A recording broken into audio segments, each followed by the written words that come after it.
YouTube, what's going on, baby? What's the word, man? What's the word? What's the best way for this light? Oh, I might have to sit on the other side.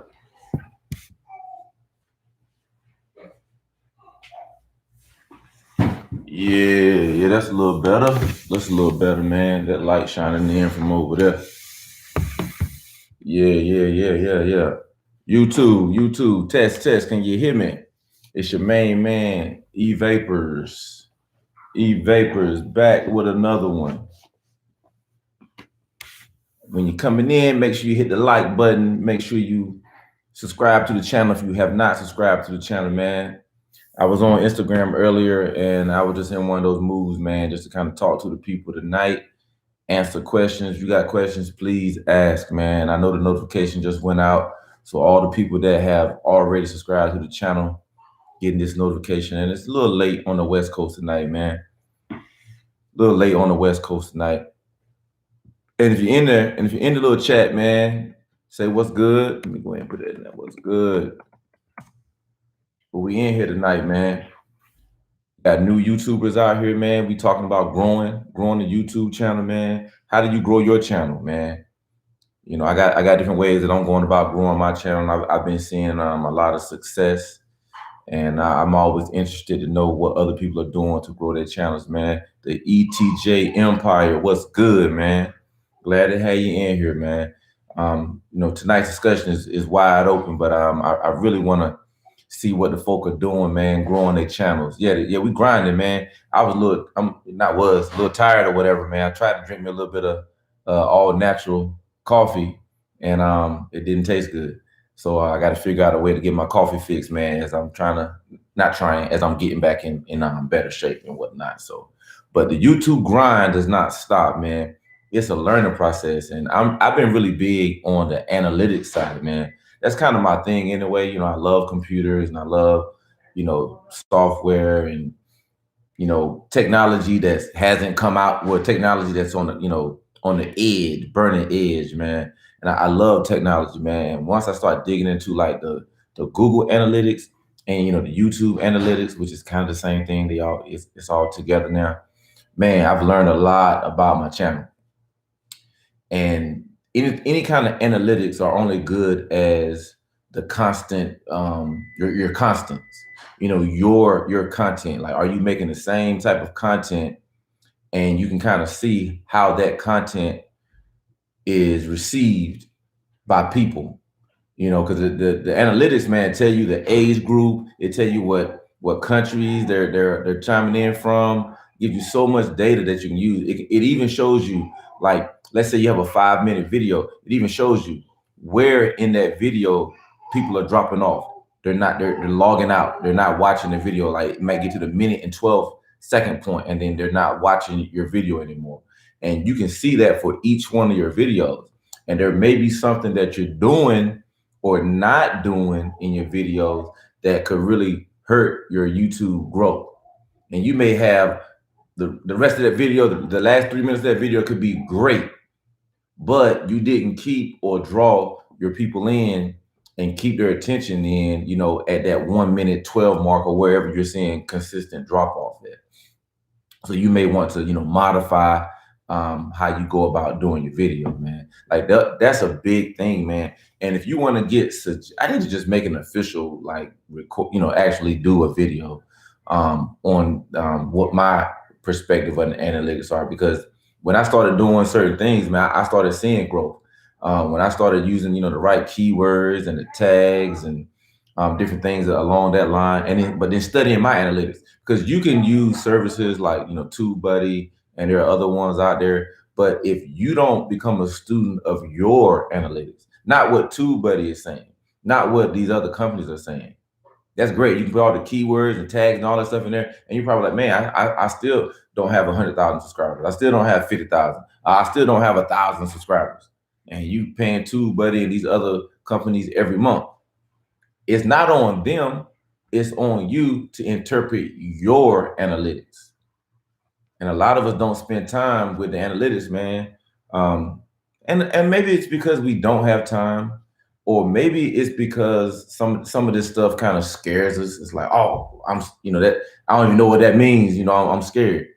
Man, there are so many YouTube videos out here, even just two, but that I use. I mean, they have videos on how to read your analytics.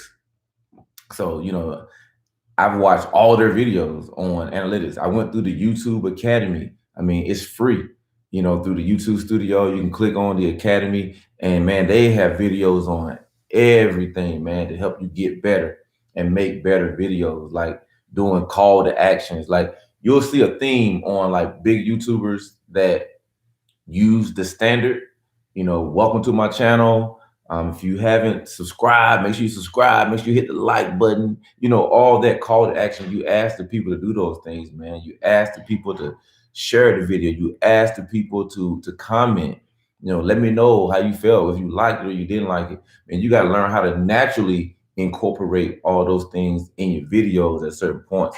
And when you're doing your editing, you got to cut out those dry spaces. Like if I were to say, and you see that pause right there, if I were editing, I would cut out that pause. Like you would never have saw that pause. It would have been 1, 2, 3, 4, 5 words, 1, 2, 3, 4, 5 words, 1, 2, 3, 4, 5 words. Cut out all the dead air. When you combine all those tactics and then constantly grinding, putting out good content, because you got to judge yourself. You got to critique yourself. And it's things that I did in my first couple of videos that I don't do anymore, because through research, I found out that those things were time wasters. Those things weren't appealing to my audience. And niche is a word that you're gonna hear a lot, man. Drilling down to that niche, man. Like what is your niche, man? What is your thing? You don't want to have a channel about 10 different things. Now, in the initial stages, you may try a few different things because YouTube will suggest that, so you can find out which videos, get the most impact. So like me, I'm motivation, cars, and money, and I do it in a vlog style, and all those things naturally come up. So if I'm vlogging, of course, I'm going to say something motivational through my travels as I'm talking to people, meeting with people, or just in the car rolling. Those kind of things are always in my head, and they come out naturally. So I'm in my car, BMW i8 most of the time, or the paid for 4Runner. So I'm premiering the i8 lifestyle, or just my lifestyle vlogging, and the motivation is mixed in there, and the cars are mixed in there. But does that work? Only time and analytics will tell. And so far, I get good responses on that. And I'm trying different things, like even going to the Auto Expo, where there was a lot of different cars there. That got a different type of response. That was actually one of my better videos as far as the initial, let's say, first 48 hours. It had really good responses. And don't get caught up in the views. One of the best things that YouTube will tell you is the click-through rate. Man, the click-through rate and the watch time. Because you could literally have a bunch of people just come and click your video for 1 second, and then they're gone, and that was a view. It counts as a view, but how long did they view it? You know what I'm saying? So it's not how many views you have, it's click-through rate and watch time. So if you can watch video after video on click-through rate and watch time, and it's all going to come back to something I just said earlier, those call for actions, having content that people actually, want to see. And you have to be able to say, oh man, this video didn't work. That's not good content. Like people don't ever want to say that. Like people don't want to look in the mirror and say, oh man, that wasn't a good video. You know what I'm saying? Like, now, like I'm doing a live right now, so this is not prepared. It was like, hey, that's what live is. So there's no expectation of transitions, because there aren't any transitions. It's just a laptop, and we're talking, and this is a live.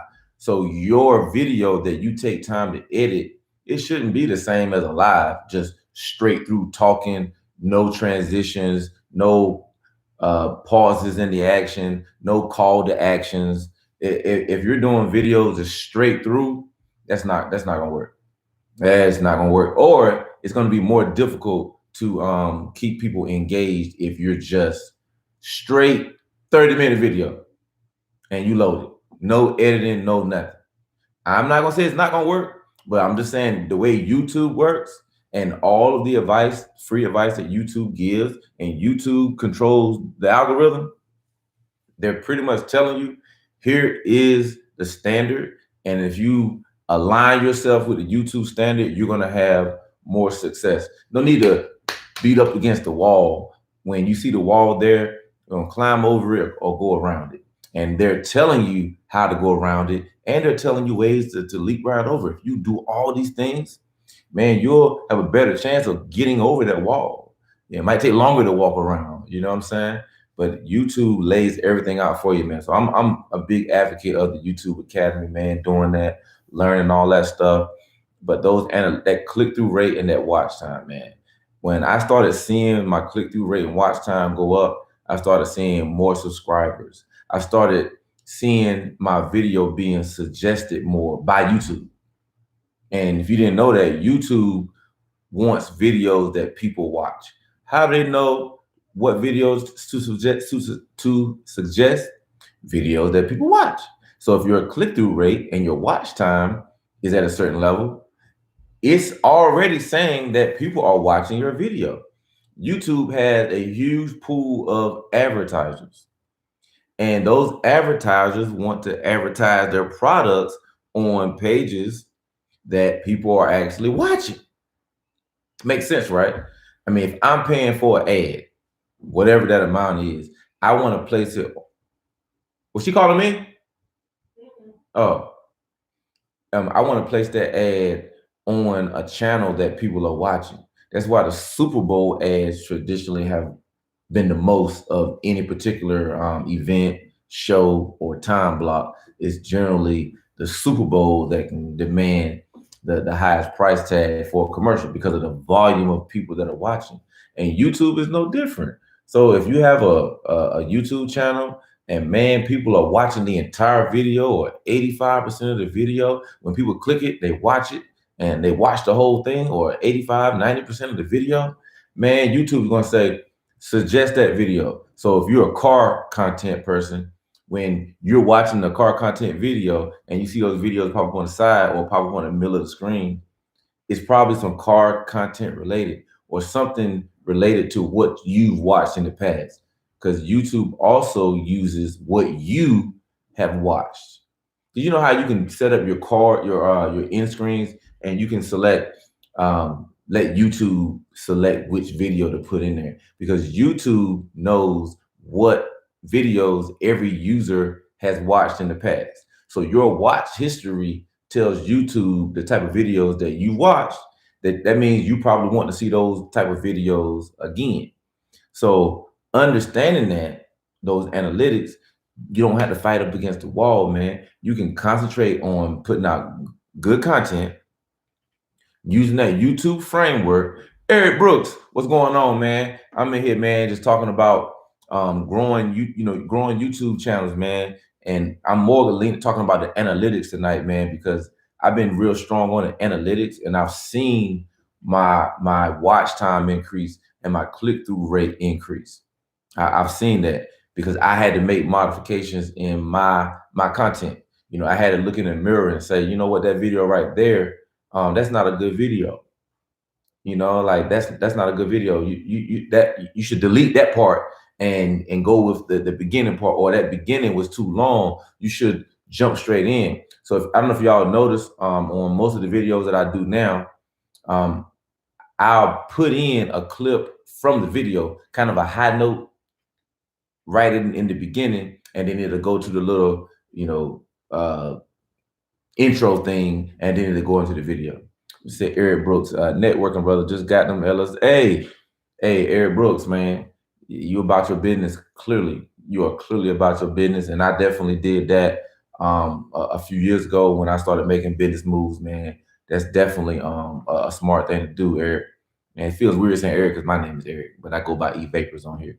ETJ Empire. Watch time is key. Yeah, YouTube Studio gives a lot of these keys. Man, YouTube Studio is sitting right there free. And I ain't gonna lie, when I first started doing YouTube back in September, doing one video a week, I hadn't watched any of that stuff. Because I still have them on there. Some old videos when I first started loading stuff on YouTube was probably, oh man, I think 2007, I might have loaded one video. And then maybe 2011, I started loading a few videos. I used to do a sports comedy show. No, I'm not. Zero friends, zero problems. Nah, I'm just, yeah, no doubt, brother. Yeah. But yeah, man, I loaded a few videos, man, back in 2011 when I was doing a sports comedy show, and I loaded like maybe 2 of my stand-ups that I did on YouTube. But I wasn't doing YouTube, if that makes sense. I wasn't a YouTuber. I just was loading stuff on as many platforms as possible. We just say Eric already, bro. I get tired of getting up for. Oh, look, Eric. Let me tell you, man. Doing the LLC is great, man. Because like for me, I'm doing the YouTube thing. That's not producing any money yet. But again, you got to build it, and you don't do YouTube for money, if that makes sense. You do YouTube because you want people to hear what you're saying. You want to share your life, or you want to share your love or passion for something, and then it ends up being a money maker. Your passion. What they say, man, if you're doing something that you're passionate about, man, it's like you're not even at work. I don't know if y'all ever heard that before, but when you working in your passion, you're not really working because it's your passion, and it don't feel like a job. You'll never work another day in your life. That's what I've always been told.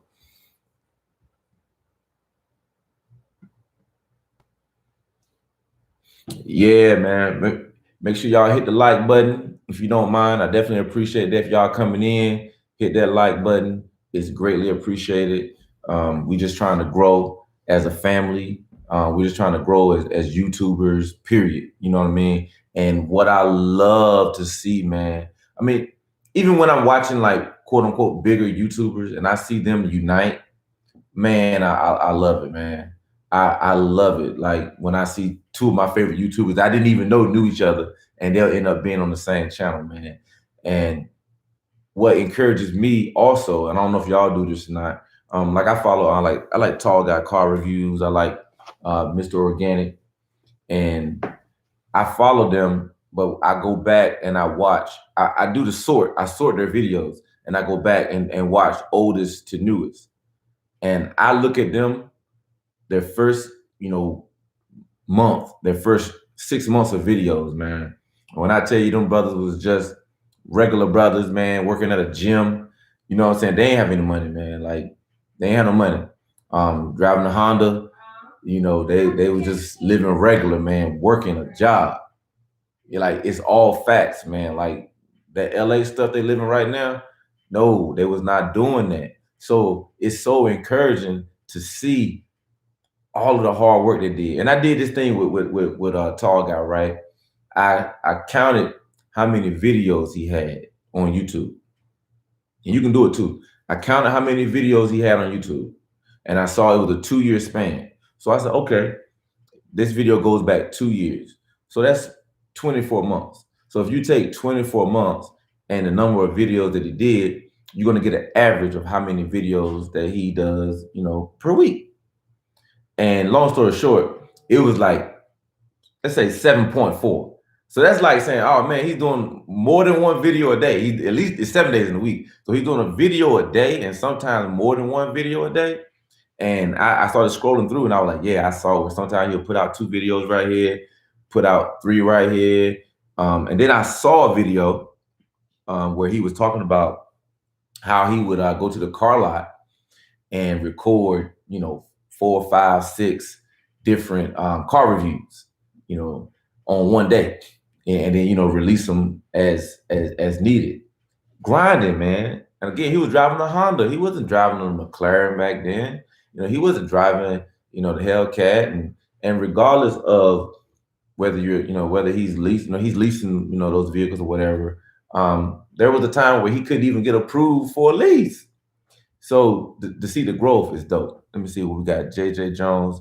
You know my dude, Mr. Rob, hard work pay. Hey, absolutely, man. Hard work pays off, man. Rob, that's my business partner right there. I think we talking about the same Rob. Talking about Rob with the Bentley. Let me see. Only way is we got to leave certain people behind on our journey. True. Some people, yeah, they're not meant to come along. Yeah, that. Those are facts, man. JJ, you said something profound right there, man. Everybody's not supposed to go along on your journey. But let me add something to that. You're not supposed to go along on everybody's journey. Follow what I'm saying? We always see that part, like, man, people that we got to cut off. But there are people that we don't need to be attached to, that we don't need to be a part of their journey. And it's no knock on them, and it's no knock on you. It's just a plan in life, man. God got a plan for everybody, man. And my plan does not include every single person that I went to elementary school with. Just because we went to the same school does not mean we're locked in together to always be together. You know what I'm saying? Like, everybody goes in different directions, man. If you're supposed to be in Ohio making money, changing the world, making the community better, then how are you still in North Carolina every weekend with me? You're failing at your destiny, man. So you got to break away from me and go on to Ohio and be great and change the community. And that's how I feel about my community here, man. That's why I know I'm supposed to be doing these type of things, you know, YouTube and community stuff full time, because that's where my passion is, man. With the community, man, with people, and health is wealth. You know how people say health is wealth, but this is what I say, man. I have been taking care of my health.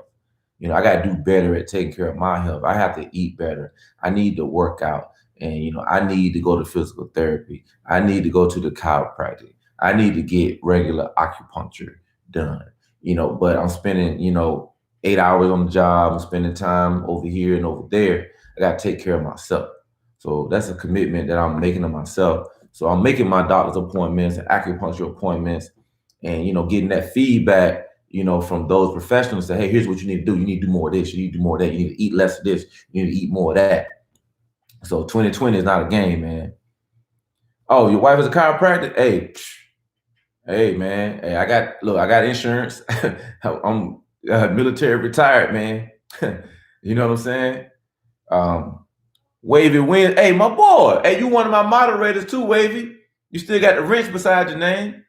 Let me see, is it good to put out that many videos even when you haven't got a lot of subs? Absolutely, Wavy. Let me tell you, and I'm repeating what YouTube says in their YouTube Academy, and I'm repeating what big YouTubers say. And matter of fact, one of the biggest YouTubers out there, I watched a video of his today that he did with YouTube. His name is Mr. Beast, and he's actually in North Carolina with me when he's not in LA. Not with me. He lives in North Carolina, Charlotte, when he's not in LA. And he was saying how he had a iPhone 5 and his content was it didn't look that good, but he posted videos all the time. Because Wavy, you never know, there are people around the world searching for different things, man. Man, you put them videos up there with the pomade and with them 360 spins and all that, and the right title, an attractive thumbnail, matching keywords and the tags in the description, and title with some of the matching words, and you get straight to the point of the video, man. You keep folk engaged and you chop out the parts that might be dead air. Man, keep posting. Man, post a video every day. I don't care if it's a 3-minute video in the car, along the lines of your genre, man, to where you're talking about, hey man, I'm on the way to the store to go buy me some pomade, to buy me a new do-rag. I'm going to get the such and such do-rag, and then you put 1 or 2 little pictures of what you're going to get up there, man. But you keep cranking out content, man.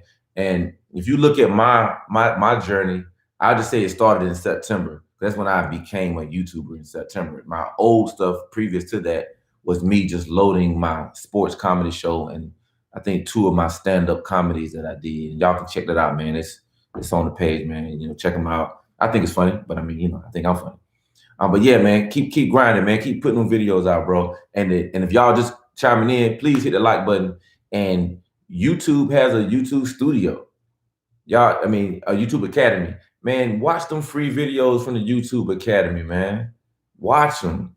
It's free. Let me see, Eric Books. That's true, brother. When I bought my house, my homeboys didn't understand. I told them it's called growth. They didn't understand. And I told my boy I can't hang in the hood. No, you're right. Man, there's no way you can hang in the hood when you've gone beyond the hood. When you hanging in the hood in the future, once you've gone beyond it, that's because you're coming back to help. That's because you're talking to individuals, showing them how to get out. You're not just sitting on the green power box in the neighborhood. Some of y'all don't know what a green power box is in the neighborhood. Y'all might, maybe you don't know, but we used to sit on the green power box, man. That was our spot. It was also home base, man. We was playing, you know, hide go seek. Yeah, Quan, content is key. So you've heard. Okay. Yeah. Content is key, man. But you gotta keep putting content out. And I know what I was trying to say. I was talking about in September when I became a YouTuber. I was only putting out one video a week. And again, I was learning the schedule. I was learning what to do, learning how to hold my phone. I bought a gimbal, learning how to use it, and then time management as well. You know, when do I record? And you know, I'm thinking that's got to be an event because I had so much success on my first video. We gave my mom a convertible BMW. You know, surprised her with it. She had no idea. This was a regular weekend that I would go to Durham, North Carolina, pick her up and bring her back down here to, you know, Fayetteville area, Spring Lake, North Carolina, or Fort Bragg to be specific. So we brought her to the house. If y'all hadn't seen that video, please go watch the whole thing, man. You'll enjoy it. Had you some tissue box though, you know, your eyes might start sweating a little bit. But we raised the garage up and we was like, hey, Mom, that's you right there. And she was like, me? Like, yeah, Mom, that's your car. It's yours. And man, it was just crazy, man. And even in the video, I think she thought we like got the car for her, like, you know, and then, you know, she's gonna have a car note or whatever. Like we got it for her, helping her get the car. But when we told her the car is paid for, like this is your car, you don't have a car note. Like this is your car. Like we're gonna be sending you the title. You know, like this is yours. And I mean, she fell on the ground and stuff, man. It was deep, man, and it felt good to be a giver. You know, let's see what Eric just said. Yeah, you got to want more out of life. Yeah. Yeah, like if you die for your kids, not for the homeboys. Right. Look, yeah, if something happened to you, it's gonna be because you protecting home and household. It's not gonna be because, you know, some foolishness, you know, on a street level or defending your homeboy's honor, you know, probably against another black man. You know what I mean? Like that's enough violence out there, man. Like we gotta get away from that, man. Wavy, how does your BMW react to the cold? Why do you say it's not the best when it's cold? Let me say this first, Wavy. The mere fact that you saw me say that on, I think that was IG. I appreciate people that are connected with me and they rock with me on IG and they rock with me on YouTube and like they be telling me stuff that I said on YouTube videos. I'm like, yo, you know, you part of the E-Vapors family, man. Like for real, for real. You know, you actually, you know, watching content, man. I appreciate that. I'm speaking on the BMW i8, my i8, man. My nephew has one, right? So let's say maybe it was last February. He came to my house for a couple of days up from Florida, and he said his car was acting funny, and I was like, "What you mean your car acting funny, whatever?" So you know, he took it to the dealership and had some stuff done to it, whatever, right? So fast forwarded to last, I think April. I bought my car, and this is the first, you know, cold weather spell that the car has been through. And it had a couple little things. On the dashboard was acting a little funny, whatever. I mean, it's under warranty, so I took it to the dealership, whatever. But I just thought it was ironic that my nephew car, and this might be the time. This might be why. My car I bought it used. It had 23,000 miles on it. Still under factory warranty and all that good stuff, but it had 20,000 miles on it. And it's a Florida car. I got it from Orlando, and he got his car from Florida too. So he's basically trying to tell me These are Florida cars. They've never been, and it's true, they had never been in cold weather before. So, but that's why I say that that it's not a cold weather car. That's why I say that. And also to me in the BMW i8, it's an electric and gas car, right? The heat works better when you're in sport mode using the engine. When you're in full electric mode, the heat is not as hot. Maybe it's mine. Maybe it's my i8. But again, my i8 only has 20 something. Well, shoot, I got more than that now. I think I got 40 on that now. But yeah, my i8 is relatively new, so it's all good. It's yeah. Eric Brooks, that's a blessing, bro. We have to do that. Oh yeah, absolutely, Eric. Absolutely, man. We got to. But each and every one of y'all, man, I appreciate y'all tuning in, man. And y'all know I'm real, or if you don't know, I'm real big on finances, man, helping people, talk about credit, getting your credit right, getting rid of your debt, making extra money, like through affiliate marketing, Amazon, and different things that don't cost you money. I'm real big on, helping people make money, but it won't cost you any money. And my nephew showed me affiliate marketing, so I love showing people affiliate marketing.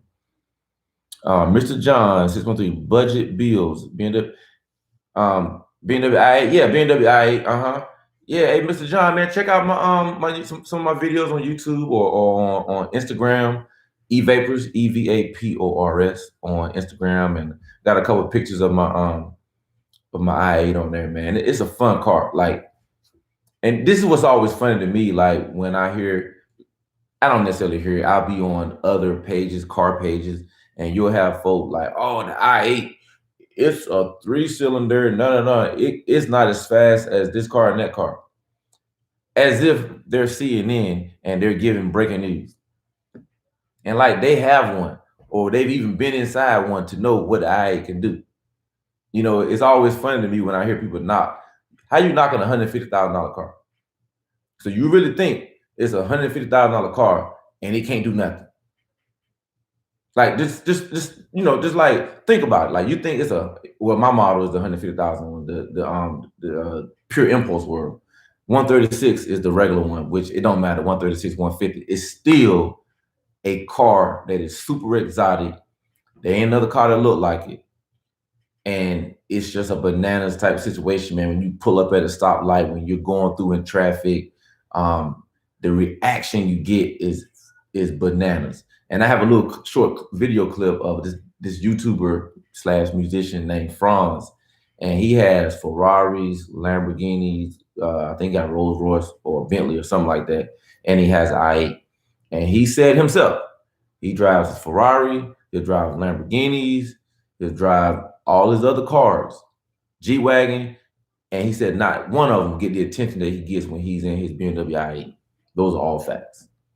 We said, Mr. John, what's your IG? eVapors. Let me type it in here. Oh, it's the same as my IG. My IG is the same as my YouTube.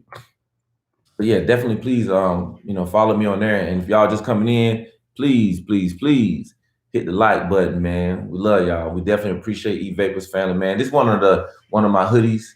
I always usually have the link in my videos or whatever or on IG.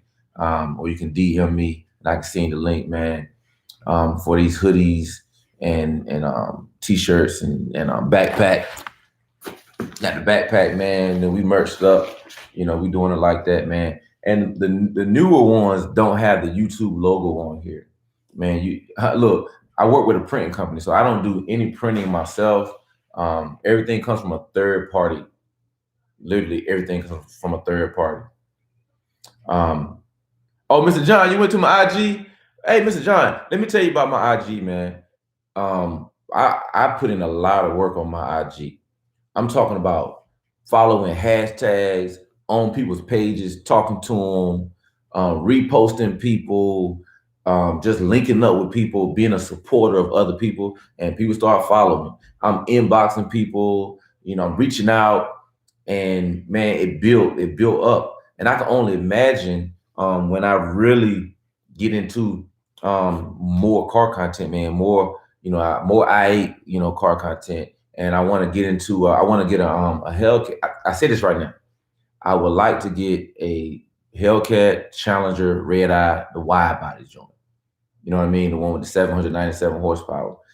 I mean, and on a side note, there are so many Dodge followers out there. You know what I mean? Like it's ridiculous, man. And I just have grown, maybe because I follow Tall Guy and Organic, and my homeboy Terrence got one. I've just kind of fallen in love, man, with them. You know what I mean? Like the sound of that supercharger. And I'm not talking about all of them. I'm only talking about the Hellcat Red Eye wide body. I'm not a Charger fan at all. I'm a Challenger fan, but it has to be that supercharger on there, that red eye wide body. Let me be specific. You know, when I want something, I lock in on one thing. It's not a broad thing. Oh, I like all of them. I like all Mopar, baby. You know, Mopar, no car. Nah, that ain't me. If it's, and I'm not talking about the Demon. I don't like that. I don't like them skinny wheels in the front. Don't like that. I like, let me say it one more time.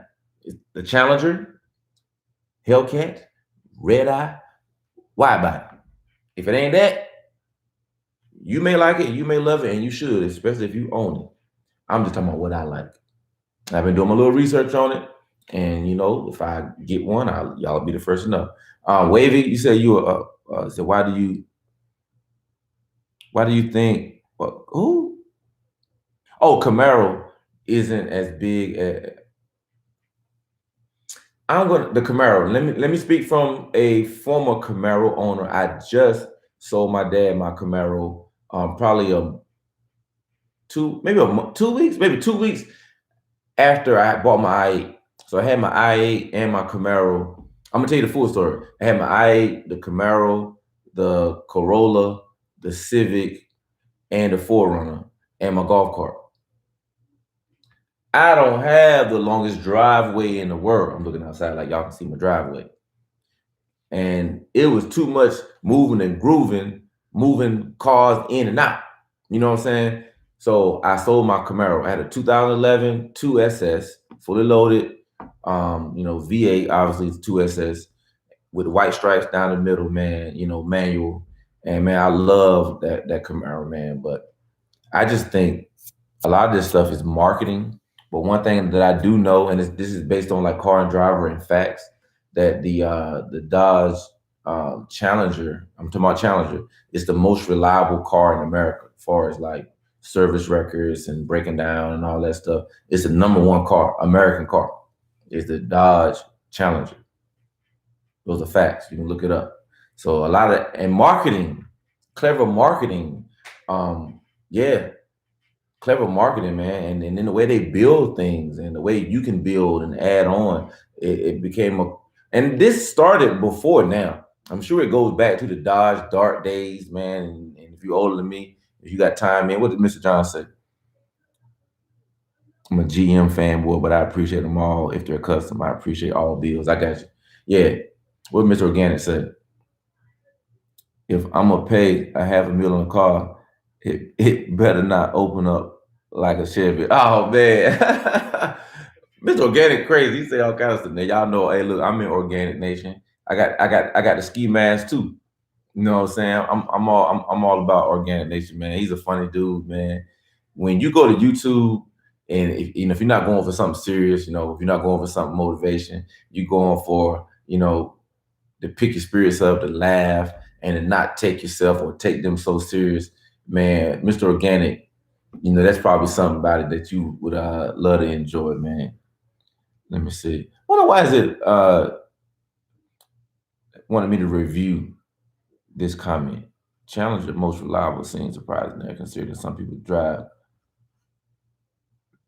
Ain't nothing wrong with that comment. Oh, another moderator took care of that. Hey, I got people in here, man. I got people. Wavy, one of my moderators, man. I appreciate you, man. You E-Vapors family all day. And so there's so many people. I was telling, man, I'm talking about all kinds of stuff now. And if I got off track, want me to get back on, just put it in a comment. I was telling somebody the other day, you may have blood relatives that don't watch your YouTube videos, that don't like and comment on your YouTube videos, that don't like and comment on your Instagram, things that you really are passionate about. And a little like and a little comment goes a long ways as far as algorithms and everything. But they won't even do that. And you may feel some kind of way, which you should a little bit, but you gotta let that go. But when I tell you, I have so many people that I've never met in person that support me. I got people that I don't even know that bought these hoodies, backpacks, and like again, I use a third party company, so I don't have any $10 or $15 or $25 hoodies and t-shirts. And it's not about the money. It's more about the exposure. And when I selected my products, I didn't select cheap ones that'll fall apart. I selected ones that are nice quality. So I'm paying, and I pay first. So when an order comes in, my debit card gets charged for the product. You know what I mean? Which I don't mind because that's something that I'm choosing to do, but I don't have any junk. Even my t-shirts are a tri-blend t-shirt. Super soft, super comfortable. Yeah. And I think people love quality, man. So I don't have any $10, $15, $20 shirts. I think it starts at like $40 for the t-shirt. And somebody might be like, "Oh, I'm not buying a $40 t-shirt." I mean, and that's fine too. That's the price that I set, and that's what I put on it because it's exclusive. Everybody's not gonna have one. If I do $10 shirts, for one, it's gonna be a cheap shirt. It's gonna be like an undershirt that's gonna wrinkle up when you wash it. But I want it to be something that's exclusive that everybody don't have. So you walk around with a $40 t-shirt or a $50 hoodie with a unique design that my artist drew out, using that Rugrat style. I think it's pretty dope, man, to say that you got something like that. Let me see what Mr. Eric Brooks, Mr. Organic said. Oh, I just read that. Mr. John said, Challenger. Mr. John, my family. Oh, he said your family don't watch yours, Mr. John. Hey, man. I mean, I can go down a list of family members that don't watch my stuff either, man. But this is what I do know. I grew up poor, with nothing, and I made it out of that with family. I made it out of that as an adult by going to work every day, by making sacrifices, by doing stuff alone. When people didn't want to join the military, I said, I'm gonna join. And when people was laughing at me when I joined, you know what I'm saying, talking junk or whatever. And a lot of those people didn't have a heart, and some of those people just didn't understand. They were just going off of limited knowledge. But a lot of them just didn't have the heart to do anything bigger than themselves. And I was able to retire, after 20 years in the military, and I get paid every month. So I get a smile on my face sometimes when I see some of those people I went to high school with that was laughing. I thought it was funny. And I also had those same smiles and smirks with family that don't support what I'm doing. And support doesn't mean money. Support just means hitting a little like button, just watching the video, sharing it. It's free to share, to be proud of your cousin, your uncle, your brother, or whoever I am to you. All that stuff means something. But the majority of them don't do any of that. And that's fine. So you can't celebrate at the Nino Brown table. I'm in my dining room, the long dining room table. I sit on this end on Thanksgiving. My wife sit on that end on Thanksgiving. You can't celebrate with me and get to eat at the table because you weren't there. You know what I'm saying? Like you weren't there, and it's no beef because maybe your path in life took you over here. So you can't celebrate with me.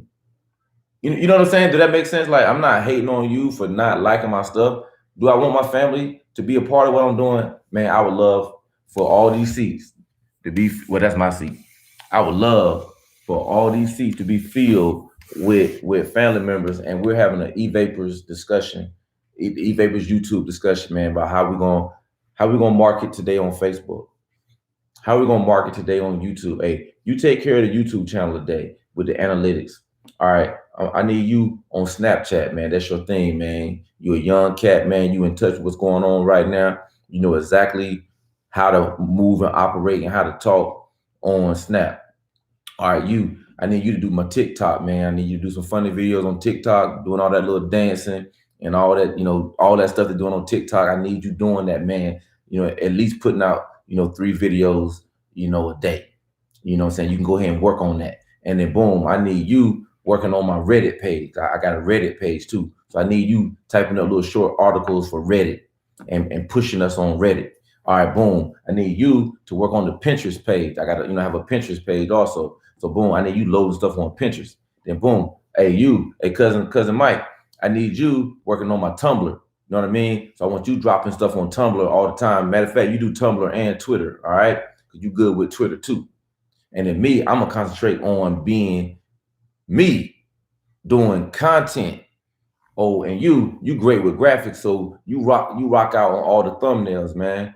And you know what I'm saying? We can go take 50 pictures right now with different outfits on and different poses, and you can already go ahead and put them. We do them on front of the green screen, and you can go ahead and cut me out, and you can already have some stuff to work with, in advance. You can go ahead and make like 25 thumbnails, and we'll just wait to put the words on there. You know what I mean? Like a team, like that kind of stuff, man. Wavy Wings. Well, I didn't know you had all those. That's amazing. Oh yeah, hey Wavy, bro, man, yo, yeah. Well, I got. I also have a Rumble account. Now it's called Rizzle. It's called Rizzle now. So I got a Rizzle account. Yeah, I mean, I actually have two. Yeah, I have 2 Twitter accounts. Yeah, 2 Twitter accounts. Instagram, Facebook business page, Tumblr. What else did I just say? Yeah, Pinterest page, a Reddit page, TikTok. Yeah, all that, man. So here, bros, I got it. Oh, I got an IT guy like that just to have him put in place for real. Yeah, man. So imagine now, that's no excuse now because I'm a one-man team. I'm gonna get it done. And I was just saying yesterday, I was riding with my wife. I was like, boy, I was, like on me. They got camera people. Tall guy just started using the camera guy and stuff like that. And you could do more things if you was hands free. You know what I mean? I'm like, boy, I wish I had me a young cat, man, that I could rock with, man, that could come through. Even if it was one day a week, we rock out for a day. You know what I mean? And we get footage enough for 3-4 videos. You know what I mean? My wife was like, I'll do it. I was like, boy, I said, see, that's why I married her. That's why I married her right there, boy. She was like, I'll be a camera person. She was like, I'm not that good. I was like, baby, you don't have to be a good camera person. Because literally, and I don't know if y'all know this, do I have my gimbal in here? I bet I left it in the car. I bet it's in the car. Yeah, it's in the car. But I use the DJI Osmo 3 gimbal. It's a stabilizer. So I don't walk around like this. And I use my iPhone 11. But before I was using my iPhone 11, I was using my 7 Plus. I was using my iPhone 7 Plus. 4K is 4K. Let me tell you that. So I was using the back side. And I was using the front side on this. And it's a 4K on the front too, but it's not better than this. So I use my gimbal now, and I hold my gimbal like this, and I can't see myself, but I know where I am on the camera. You know what I'm saying? I know where I'm at. So man, my videos are all 4K, and YouTube loves 4K. You don't have to have them in 4K. You can just use your regular 1080p on your phone. You know what I mean? And like Mr. Organic, he uses the standard, Canon GX, was it GX7? He just bought the number 3, but number 3's autofocus is not as good as the number 2. So if you buy one, I would suggest you get the Mark II instead of the Mark 3. Let me get back to these comments, Mr. John. I agree 100. You have to help me make the cake if you want the piece. My favorite story is the chicken and the bread. Nobody want to help me make the cornbread. When they smell it cooking, they want some. Mr. John, man, you got that old school flavor, that old school vibe, man. You saying some of that stuff, man, a little young folk might not understand. But if you understand anything about not being in the kitchen, I don't care how old you are, you wasn't in the kitchen. Hey, Mr. John, this is what the young folks say. Hold on. If y'all still in here, I know people are in and out. What do the young folks say now? Like we were just saying you wasn't in the kitchen with me. What do the young folks say now? that's along those lines about, you know, success. And, you know, I want to see if we got somebody here that can say what I'm thinking, that I hear a lot of the young folks say these days. And it's funny with me saying young folk, man. Because I'm so young at heart, man. I don't feel like, I don't know how you're supposed to feel at 46, or how you're supposed to dress. Maybe I should have on a suit and tie, but I wear that during the workday for right now. All right. Well, the young folk be saying you wasn't with me, you know, in the gym. You wasn't shooting shots with me in the gym. You know what I mean? That's what the young folks saying. Like, you wasn't with me. You know, like, I was in the gym putting up shots, getting better and getting better and getting better and getting better. And now, you know, I'm in the league, and now you want money. Now you want to come to the game. You didn't want to come to the game when it was high school. You didn't want to come to the game when it was great league. But now you want to come to the game and sit courtside in the league. You know what I mean? Mr. John said, you 33. Oh, you a young man, Mr. John. Shoot, I got you about 13 years, man. You call me Unc. Yeah, man. And that's, I hear that so much now, Unc. You know, like Unc, because most of the folk, like, you know, that I rock with, you know, especially with this YouTube stuff and social media, it's a lot of younger folk, man, like, you know, in their teens and 20s. So they call you Unc so fast. And some of them, I am their uncle, you know what I'm saying? So I'm in that capacity. So they say, hey, Unc, what's good? And they be shocked sometimes when I know, you know, what different things are going on as far as music and stuff like that. It's crazy. All right, Wavy. I use iMovie on my iPhone. What do you use for editing? iMovie, my friend.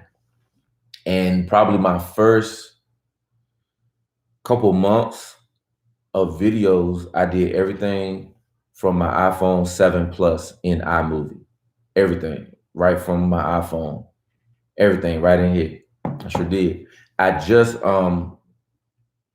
December, I think December, I started using my MacBook Pro. I bought a new MacBook Pro around December time frame. So I've been using that. But it's the same iMovie, literally. I just plug my phone in, drag my videos off onto the iMovie. It's a bigger screen, obviously, but literally it's the same functions, drag and drop. Now I like it bigger, on a bigger screen for me. I can see it better. You know, yeah, that's just for me. But yeah, what Mr. John used, Wavy. So I use an NCH video pad. Oh, okay. Interesting. Interesting. And I would imagine you could use an iPad too to edit, you know, not the number two, but a iPad as well, or any device. These smart devices are crazy. And like these phones, bro, like the picture quality, man, most of my thumbnails are from here. I mean, and I have a professional camera. I have a Canon Mark III 5D camera. But the quality on these pictures, when you got good lighting and you portrait mode, and you know you lower your f-stop and you put that bokeh or that blur behind the picture, game over. And I use a app. Let me show y'all the app that I use. What's it, Wavy? iMovie doesn't let you select the thumbnail. Oh, Wavy, let me show you right now. Let me put you up on game, Wavy. So this is what I do. In iMovie, I'll load the video up and have it unlisted. Load it up so it's not visible to the public. Then I go back in and I put in my title, description, tags, and my thumbnail. So you need YouTube Studio, YT Studio. Let me point to it. You need YT Studio. Download YouTube Studio. And then when I go into YT Studio, YT Studio, let me select the video. So I hit the little white lines over here. It's kind of weird doing it. So I can see videos right there. So I select videos. They go to videos. I'm gonna select my video. So now I selected the video. I can go right here. You see where you can edit it, that little pencil? So I hit a little pencil, edit. And then I can upload my thumbnail. So let me tell y'all, let me show y'all this app that I use to edit my thumbnails. It's just like Photoshop, but it's super easy because it's a phone version. It's a phone. It's a cell phone version. Here it is. It's called, what's it? Light X Express. Am I pointing to it? Yeah, right there. Light X Express. Try that app. Because what it does, man, it's basically like a Photoshop. I'm gonna see if I can show y'all an example. So here's an example. I cut myself out, and you can make your layers and stuff. So I cut my, oh my goodness, yeah. So I cut myself out of a picture. I cut myself out of a picture, in the car, and then I put a green background up there, and then I can load that into I save it into my iPhotos, and then I can load that into um the YT studio, and then boom, I got a thumbnail that I can use and modify. And of course I can put words on here and all that stuff too. Mr. Flavors. Hey, you just got here, man. Yeah, man. I'm in here sharing like the tools that I use, man, to make my thumbnails and stuff, and how to grow on YouTube, man. So if you want to jump into the discussion, you can. Yeah. Thank you, Wavy. Yeah, man. We getting it. So yeah, that YT Studio. So let me show y'all again in case y'all missed the name of this app. Light X Express. Light X Express. I use that to, open pictures. And you said it's TubeBuddy and Light X. Hey, Wavy, I'm gonna send you a link on Instagram. I'm gonna send you the TubeBuddy link, man, because I got a discount. Because since I'm already a customer, they have like an affiliate program to where we can send out a link, and people that use that link, they get a discount on their TubeBuddy. So if any of y'all would like to do TubeBuddy, matter of fact, let me see if I can type it in the chat. I like to save folk money. I love that kind of stuff, man. Okay, here we go. Let me type it in. TubeBuddy. HTTPS. Great discussion so far, man. TubeBuddy. I love TubeBuddy. And if you just joining the discussion, I don't know if that's going to be a hyperlink or not, but it's tubebuddy.com/evapors. So inbox me on IG and I'll send you the link, or you can just type it in the web browser, tubebuddy.com/evapors. And you can get a discount on your TubeBuddy. And then once you start using TubeBuddy, you can apply for the affiliate program with TubeBuddy, and you can send a link out and people can get discounts, and they'll see that you did it, and then they'll hit you with a little something. You know what I mean? Like a little kickback, man. So everybody winning. The people that you helping sign up with TubeBuddy get a discount rate. They don't pay the full price. And because you're an affiliate, I was telling y'all about affiliate marketing and making money, they're gonna hit you with some coins in there too. Not a whole lot of money, man, like $5 or $6, something like that, man. But imagine if you referred, imagine as your channel is growing, your influence is growing, and you're telling people about it. I use TubeBuddy every day. Let me tell y'all. I wish I could do like a screen share or something on this live. I'm gonna figure out how to do that one of these days or something. Even if I had to bring my other laptop in here and just point the camera toward it. I use TubeBuddy every day because you can go to someone's page and you can see every tag that they have used, and you can see almost full analytics. And like you go to a big YouTuber's page and you can see all the tags that they're using to rank their video, and that'll give you a tip, an idea on what tags to use in your video. You know what I mean? And they got what's called a search engine optimization tool, right? And you can type in, let's say I want to name my video working on cars. You can type it in and it'll give you a score. Like, there are too many videos on YouTube called working on cars, and then you change it to working on fast cars and be like, oh, that's better. It'll give you like a score. You know what I mean? It'll give you like a score. So that TubeBuddy is worth it, man. I think I pay about $25 a month or something like. It's not even expensive, but it's a tool. And again, I'm a business person, so it's a write-off. It's a business expense. It's a write-off. Just like this hoodie is a business expense because I have wardrobe. Just like this hat that I purchased from Tall Guy Car Reviews, I have wardrobe for my YouTube channel, and it's a tax write-off as well. This backpack, promotional item for YouTube. This MacBook Pro that I'm using to do this live, it is a tool that I use for my business. And this iPhone 11 Pro Max 512 gigabytes is also a tool that I use for my business write-off.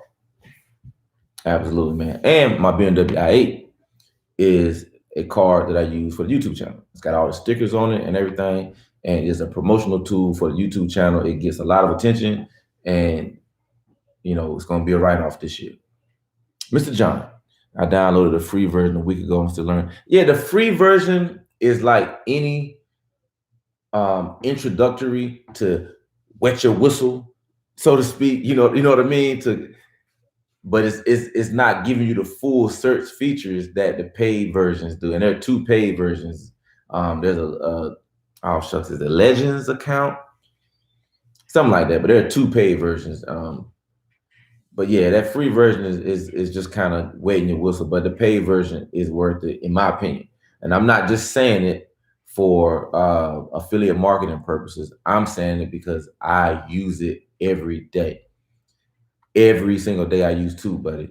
You know, I use TubeBuddy to help me figure out what the title of my video is going to be.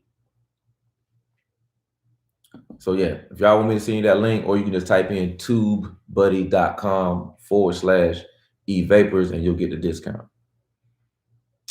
Wavy, what's your favorite YouTube video you've made this far? I'm gonna have to say, honestly, giving my mom the car. That was like the first video that we did.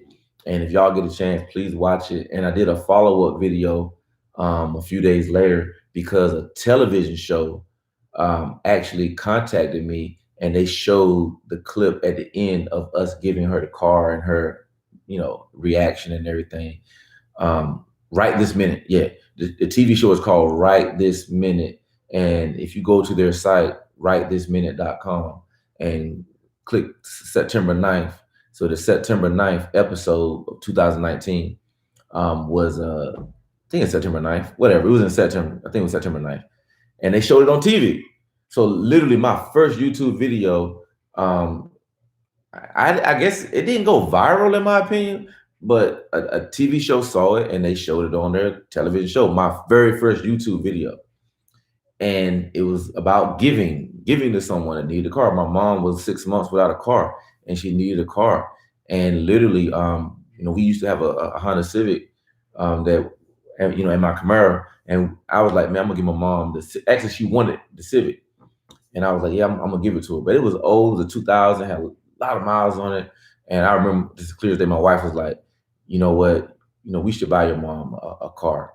And she's always wanted a convertible BMW. I think we should buy her a convertible BMW. I was like, boy, that's a good wife right there. You know what I mean? So we had literally 2 weeks before, and if y'all have seen this video, I don't know if I actually made a full video on the paid for 4Runner.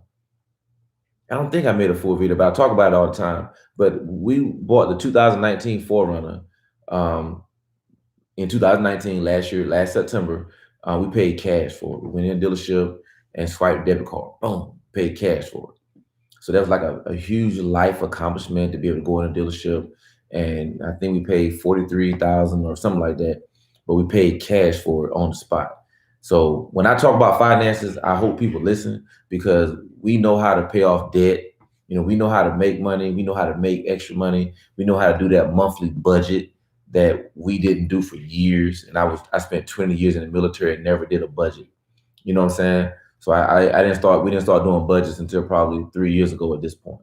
It was just, we making money, we spending money, we making money, we spending money. So my channel, you know, is motivating people and showing them how to make money, how to, you know, do those type of things and have fun with the car, with the i8 and any other cars that I get, man. Just show people you can live a good, clean life. I don't even use profanity. I love my family, love God, man, and I have fun with it. So I'm not a bump on a log. You know, I'm not hitting you on top of the head, you know, with a Bible. I'm not hitting you on top of the head with a judgment cane saying how bad you are and how great I am. I'm a humble, down to earth person. I love people, man, and I love giving. And I want to do more videos of giving.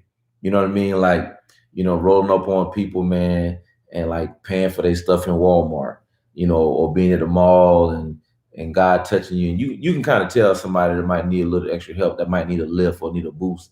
And you just walk up to them and you just do it.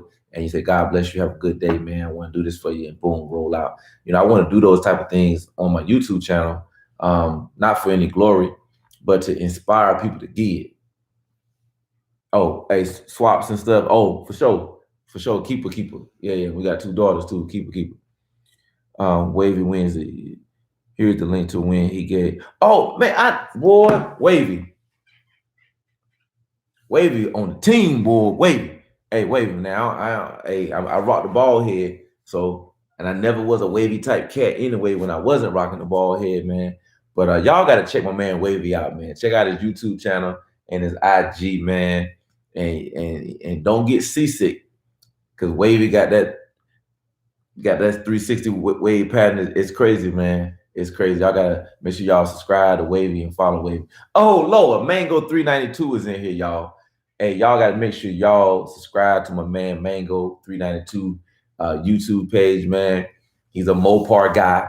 Hey, Mango, I was talking about my passion, my newly found passion for, I got to be specific now. A lot of Dodgers out there. It started 2019, the one that I fell in love with. Challenger, Hellcat, Red Eye, Wide Body. That Challenger, Hellcat, Red Eye, Wide Body. That 2019, I fell in love with it, man. Probably because of watching Tall Guy all the time, and just kind of just fell in love with that particular model. And as a former Camaro owner, I had my Camaro and the i8 at the same time for a short period of time. I was a Camaro guy. I bought my 2011 2SS fully loaded Camaro in 2011. So imagine having a 2011 Camaro. The Camaro had just came back out in 2010. Pushing that thing in 2011, fully loaded 2SS, blacked out, black tinted windows, white racer stripes down the middle. You couldn't tell me nothing, man. I was doing it. That V8 power up in there. Thought I was doing something with like 432 horses. You know what I mean? It was fun. But, as years went past, man, like I said, last year, I got the i8 March timeframe, April, something like that. And I sold my Camaro to my dad a couple weeks later. Driveway, just too much going on in the driveway, man. But yeah, so I got a passion for that Hellcat Red Eye Wide Body, man. Would say Mango, been thinking about that car also. Oh, and the Shelby GT500. Hey, I don't know if anybody saw my last video I did. I was at the North Carolina Car Expo. So it's the car expo for the whole state of North Carolina, and they had that Shelby GT500 in there. It's a good looking car, man. If you're a Mustang guy, you're gonna love it because you're a Mustang guy. Whether you was a Saline guy or Shelby guy or whatever type of Mustang guy that you were or still are. That it was clean. And I'm not a Mustang guy, but when I saw it in person, I mean, it had a huge spoiler on the back, man. And it's already a light car, so that thing can fly, man. And the Shelby has always been the Mustang to get, man. Like, when you say Shelby, you already know it's not a game, man. So it's a respectable car all the way around. Hey, Mango, man, thank you, man. The i8 is a fun car. It's super exotic. It's not a car that people see every day unless you're probably in Los Angeles, California, or down in Miami or something like that. But I still believe in those places you would still get love and respect and attention in the BMW i8. And that's exactly what it is, man. It's just a cool car. It's fast. It's quick. I mean, am I going to race anybody? No, I'm not going to. I don't race anyway. If I get my Hellcat, I'm not going to race anybody then. That's not my thing. I'm cooling at this point in my life, man. I'm going to take off fast and do my thing, Oh, hey, yo, thank you, Wavy, man. Man, I appreciate that, man. A 4Runner. Yo, the 4Runner is white also. It's clean. We got all the windows blacked out, man. And I might take it to my guy and get the tail lights blacked out as well, man, with a light smoke, not pitch black, so we won't have no police problems, but with a light smoke on it. Hey, when the doors go up, hey, Mango, let me tell you, I went to a car show, man. And this is so sad. Let me tell y'all, please tell me if y'all ever experienced this kind of stuff, man. And I think part of my problem is I'm the nicest dude in the world, man. I'm humble, I'm laid back. I talk to everybody. I love on people that don't deserve to be loved on. So it was this big car show, well, Cars and Coffee, they do in Hope Mills, North Carolina. And I was so excited to go and everything, man. And so I pull up out there, and they had, different sections, BMW sections, Mopars, and classic cars. Like, oh man, this is dope. So, I go out there and I'm parked in this one little area, and got a lot of love. All kind of people just flocking to the car, man, when the doors came up and everything, man. I'm like, cool. I'm like, yeah, you can check it out, man, more. I'm just loving on the people, man. And so a young brother from the little BMW section was like, hey, man, you got to pull up over here, boom, boom, boom. So we talked, like me and him was cool. We talked, we vibed. He followed me on IG. I followed him on IG. So I pull up over there in the BMW section. Tell me why not name one of them dudes, because they in little BMW car club. None of them said a word to me. No, because maybe it was this, because people was looking at their cars when I backed in and the doors came up. People naturally, start coming over there, asking questions, talking about the car, whatever. But when I tell you, the only one one other dude did talk to me. His son came over to the car, and I talked to his son for a long time. And he was like, man, don't let my son talk to you, there. And then me and him started talking. He was cool. I think he was a veteran too, like me. Matter of fact, the other young brother, I think he was a veteran too. So we always kind of, vibe, whatever. But when I tell you, them other guys purposely didn't say a word to me, it was almost like, we're not going to talk to him, because they was in a little car club. Hey, y'all, we about to roll out. I'm like, roll on out, man. And you ain't changing nothing on me. You ain't hurt my feelings none. But it's just disappointing. Like, wow, I was excited to come out here, man, and link up with some fellow BMW owners or whatever and all that stuff, man. But after that day, I said, I ain't trying to link up with none of them. I started my own car club. It's called NC Car Club. You can go on IG. So I just started it, NC Car Club, man. That's how I am, man. I don't have to be a part. I don't really do club type stuff. You know what I mean? I'm really an individual, but it's a Cars and Coffee. So the whole thing is not a club. It's a meet and greet. Like, people are chilling and hanging out. And a small fact, the parking lot that they do it in, my friend owns the Cold Stone that we all hanging out in front of. I ain't tell nobody that, but it's just little small stuff like that. So you shunning me when you could have been put on to a whole lot of other stuff. You know what I mean? What Wavy say? I gotta get me a BMW so I can join. Hey, Wavy, it ain't no BMW. No, it's NC Car Club. You got a car, and look, these are our rules. You got a car? Are you a nice person? You love on people? You like other nice people, man? Join the NC Car Club, man. Follow us on Instagram, NC Car Club. We'll see you there. I got to post more pictures on there too, man. But yeah, NC Car Club, man. That's what it is, man. I started my own car club. So, y'all don't want me to be a part of your reindeer games and all that. I guess I'm Rudolph now. Yeah, call me Rudolph, because y'all know how that story ends. Yeah, I'm Rudolph. That's me. Was it Mango's the LOL? It happens a lot at Cars and Coffee. That's why I preach the love for the car community. Yo, that was my first time going to a Cars and Coffee, Mango, man. And probably for like 3 weeks, I was on the Facebook page and I saw all the pictures of past ones. And, I was just, when I tell you I was excited, like, I literally, hand washed, cleaned my car the night before. It was dark outside. I was still cleaning all my stuff, because I wanted to go out there, man, and just, man, be a part of the Cars and Coffee. But the silver lining of that day, because I want to say at that time, oh man, I can't remember. I don't think I had done my first YouTube video yet. Yes, I had. I had done my first YouTube video. I think I had only done one at the time. But I met some cool people that we did connect with. I met the lady that runs it. She's a Mopar girl. I think that's her name, Mopar girl or something like that. But I follow her on IG. So I met her. I met this guy with this dope Tesla. And he was like, man, you can do a car review on my Tesla for your channel. You know what I mean? Like, I met several people that were real cool. It was just the BMW folk, other than the two, the one brother and the Hispanic brother, and they had his son out there. Everybody else, nobody else, ain't said a word to me. So they didn't make themselves available. So, I'm a grown man. It's all good, man. I'm still sitting in my house on the golf course on hole number 4. If y'all play golf and y'all come down this way, Fayetteville, Fort Bragg area, man, you can play golf with me out here. I'll pay for your round. Got my own golf cart. Like, God is blessing me. So I had to remind myself of God's blessings. And I got 2 beautiful daughters and a beautiful wife. I got to remind myself of God's blessings when little small people, irritate me, man.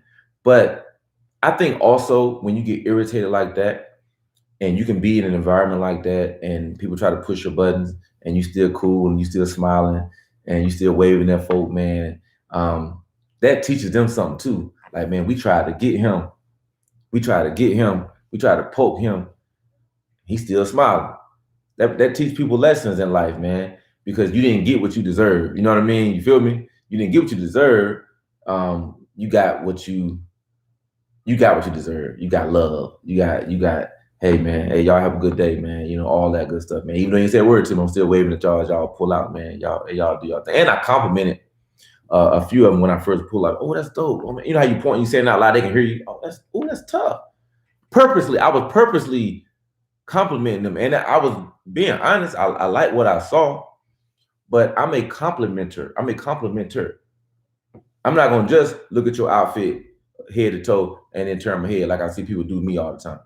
You done look me from head to toe. If you like something I got on, just be like, yo, that's a dope fit, bro. Why brothers gotta be like that? Somebody tell me that. Mango 392. That's what happens when you're a humble dude. You're blessed. Keep spreading that love no matter how they respond. Man, Mango, I appreciate that because I'm a human being too. I mean, y'all know that. But a part of me sometimes, man, want to go back to, I'm just going to stun on them then. I'm just going to stun on them. I'm going to pull up in I-8, with my red bottoms on, with all labels on, and just stun on them then. Oh, y'all want to act like that? Okay, next Cars and Coffee, I'm going to come up out here and stun on y'all. You know what I mean? I'm going to look, or matter of fact, my homeboy Rob just bought a Bentley. I come out in the Bentley joint.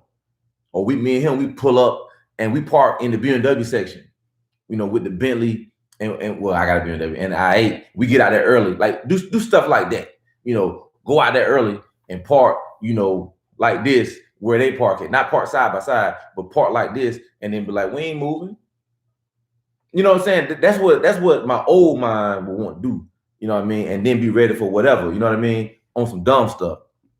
But man, I've been changed. Man, God changed my life, man. So my response is genuinely like, and that's my, hey, Mango, you laughing, but yo, for real, man, I just want to go out here and stun on them and just be out there. Matter of fact, and go out there and give away money. When the people start coming around, man, hey, man, $100. Here you go. You the 5th person to walk by the I-8, man. I said, I don't get the 5th person $100. Oh, matter of fact, I give you $50. You number 6.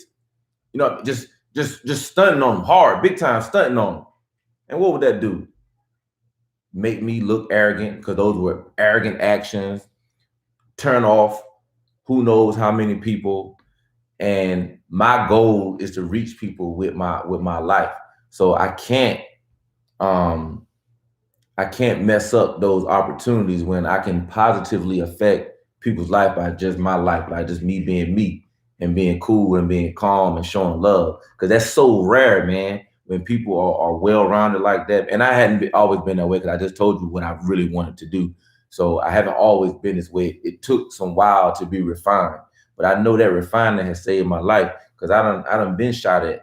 You know what I mean? I done been in situations where it's whatever. And thank God that whatever didn't happen to me. You know what I mean? So I made it out of those things for a reason. It's a reason that I'm still here, that I'm still alive, that I didn't get shot. Being shot at, you can be shot. And I'm not talking about being shot at in the military. Been down that road too.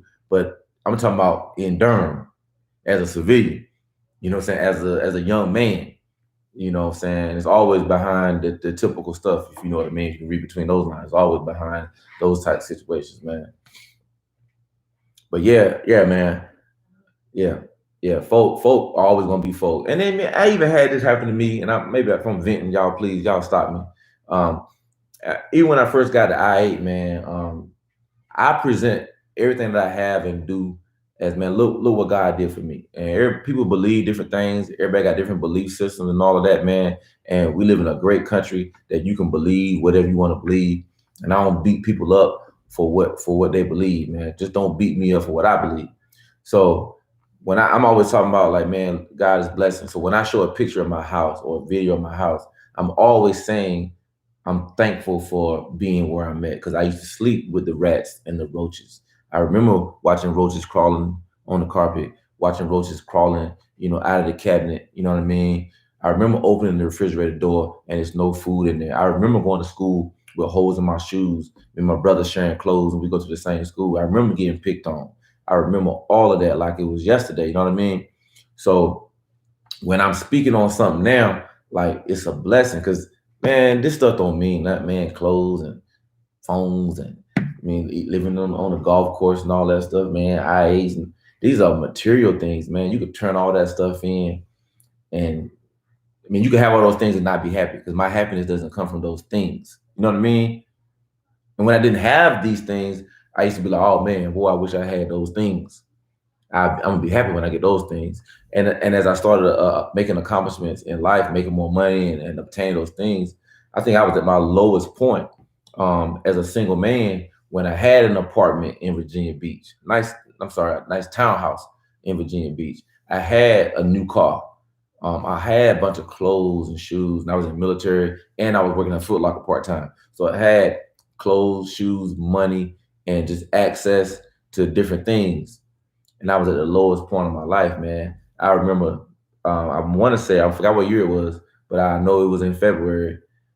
And I was just sitting in my townhouse, and I was like, it was on Valentine's Day. I was like, man, I was just going through depression.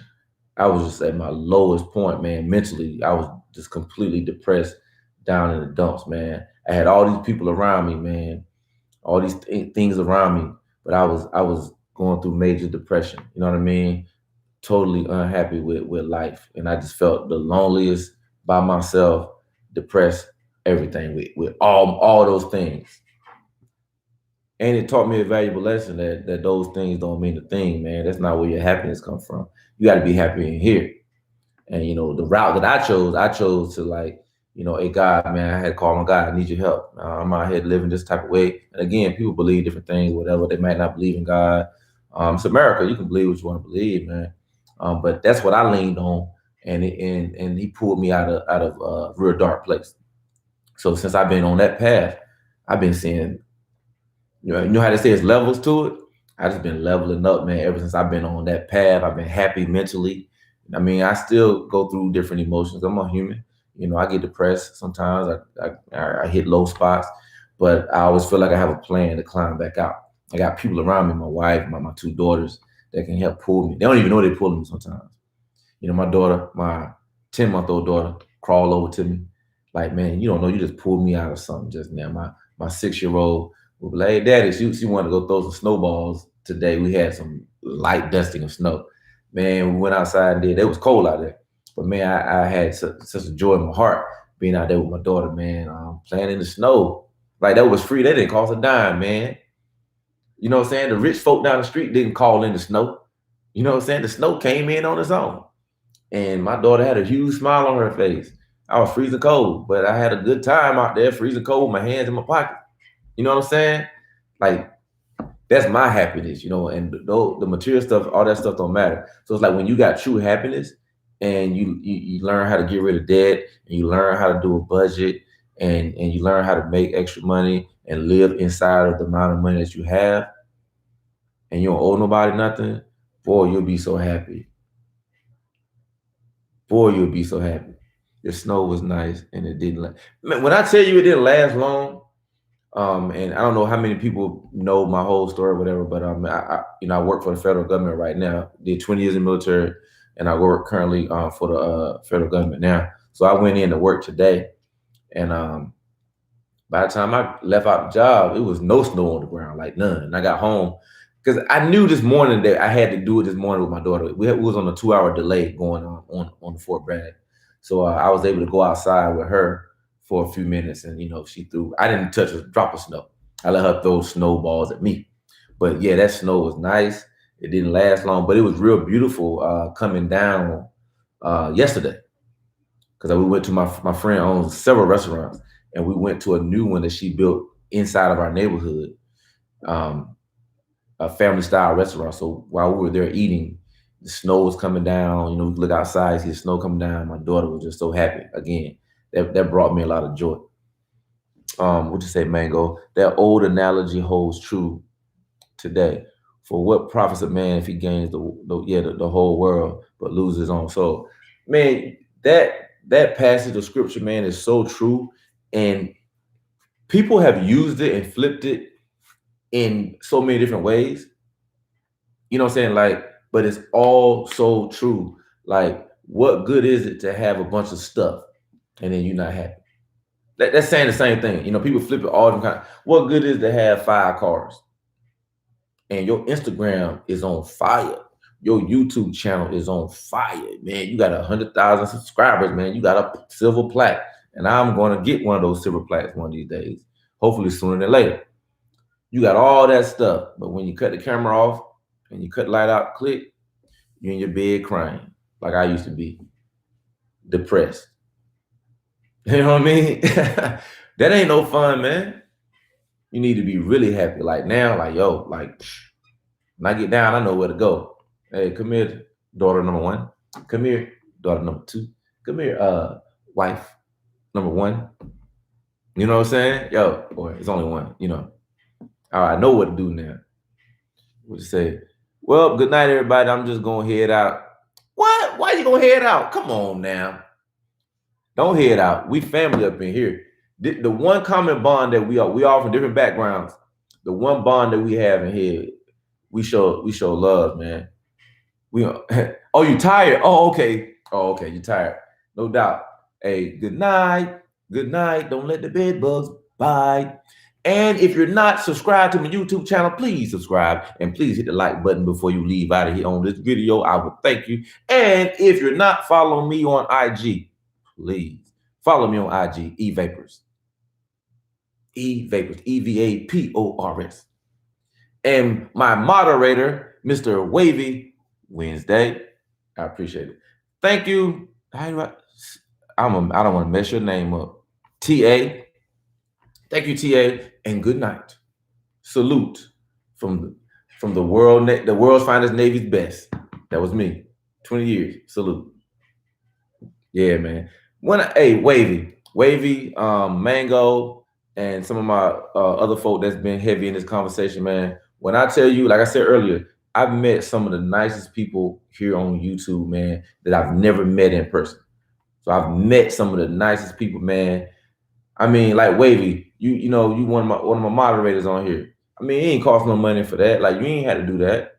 You know what I'm saying? You could have been like, man, I ain't doing that. I'm just in here chatting, whatever. But you got a little wrench beside your name, and if somebody were to come in here and get jazzy, you know what to do. You know what I'm saying? You get them up out of here. You put them in timeout. You know what I mean? Because as we grow, and you got to speak these things into existence, man. As we grow, the eVapors family grow. The chat gonna be going crazy. I'm gonna have to do the little chat function that slow it down and all that stuff, man. And I'm gonna need, moderators and stuff. You know what I mean?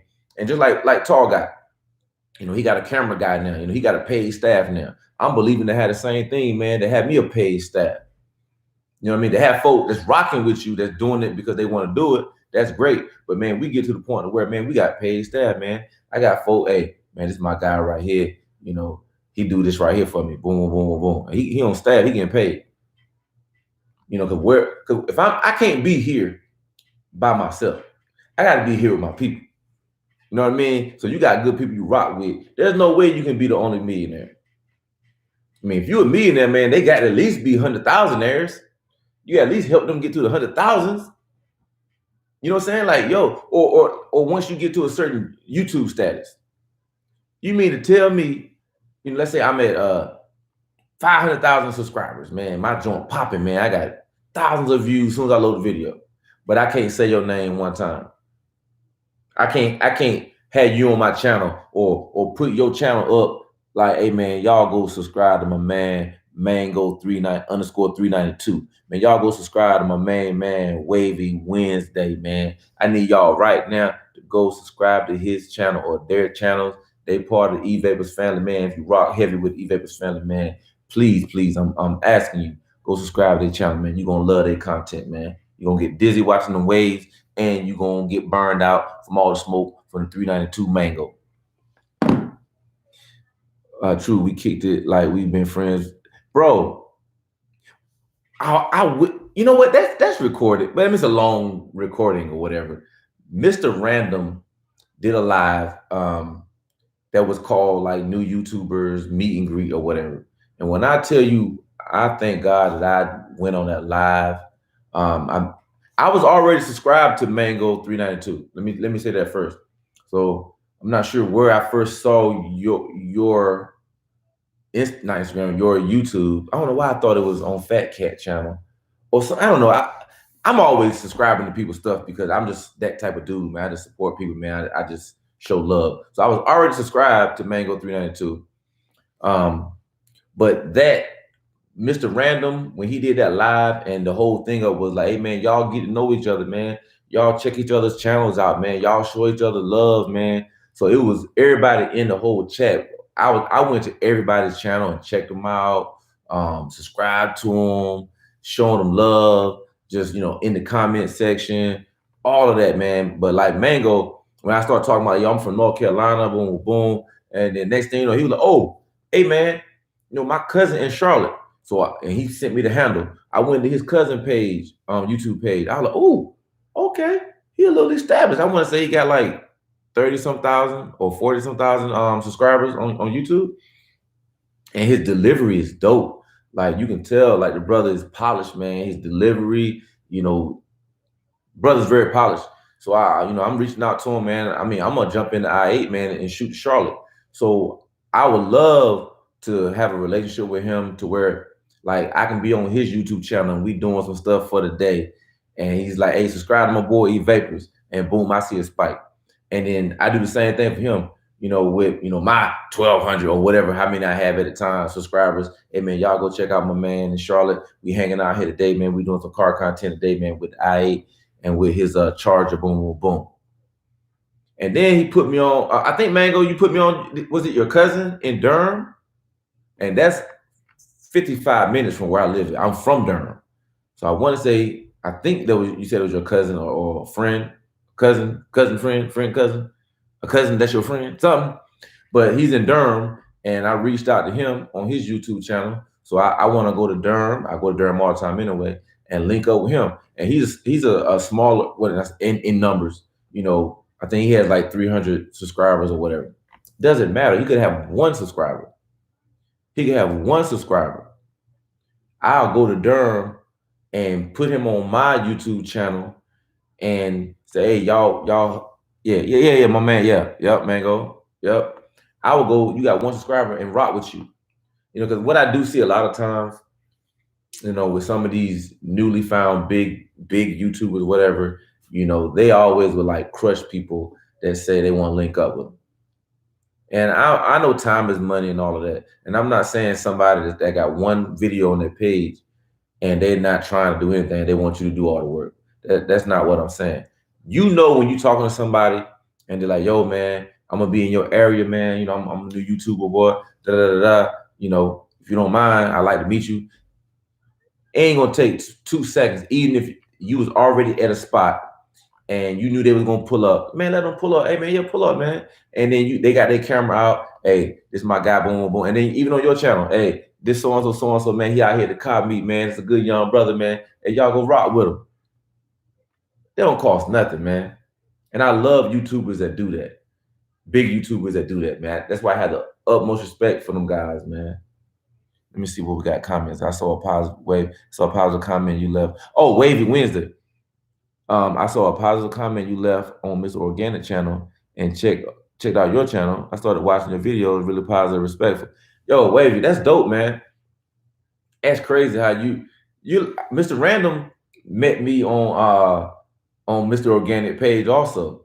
Because I'm a natural, in the Bible, it's called exhortation. So God gives people gifts. So the gift that he gave me is called exhortation. So you're basically complimenting people, you support people, you pour into people, you believe in people. So usually Mr. Organic comments, a lot of them are negative, a lot of them are like, going at him or whatever. And I'm like, why are you on his page? If you don't like him, I'm confused. Why are you worrying about a grown man? If you don't like him, why are you on his page? So my comments usually are, hey bro, I enjoyed the video, man. Yo, you made me laugh right here, man. Keep doing your thing, man. Da da da da. So yo, that's dope, man, that we linked up that way, brother. So hopefully we stay family for life, man. Man, go through that too. Yeah, you talk about Swavy. Yeah, him and Knockout 360. Yeah, Knockout 360s in Charlotte. Oh, you in the same car club, Head Turners. Okay, they're some cool dudes. But yeah, Mango, man, if you can throw him my resume and say, hey man, this is a good brother, man, and he ain't gonna come down there and rob you or nothing like that, man. He a good brother, good Christian brother. You know what I mean? He gonna come down there to Charlotte, man, and hopefully I can talk to him before then and just get to organically uh, know him, know both of them, so that way it's like, yo, I want him to come, man, bro, come on down here, man. When you come into Charlotte, that type of a link up, man, and we just do it and we just have some fun. And vibes are crazy. Like as a comedian, as I call myself, I've done, plenty of stand-up comedy and written different things, and just I'm always the funny dude in the room, with the class clown from school and all that stuff, man. So as my YouTube channel, what's the word, evolves, um, I want y'all to see more of that. And I know having a camera person, that will come off a lot easier because I can be more relaxed. I'm not holding the camera and talking and vibing. And I think when I switch to an actual camera, I think even when I interact with people, they might feel more comfortable with that small camera on the gimbal or whatever. I think the cell phone sometimes throw people off a little bit, but that's neither here nor there. But I just want to have more of my personality projected on my channel. I love the motivation. I love being cool, whatever, man. But I want to just be my full self and, wild out, have fun, talking crazy, roasting. I think when I start doing more stuff with my brothers, I have several brothers, some blood in the same household, some, step brothers, and some half brothers. We got the same dad. Y'all know how that go, all the different places. So as I do more stuff with my brothers, specifically, like my brother Todd, that I'm the closest with, because we 2 years apart and we grew up in the same house. So naturally, if you grew up in the same house, you're going to be closer to that, family member.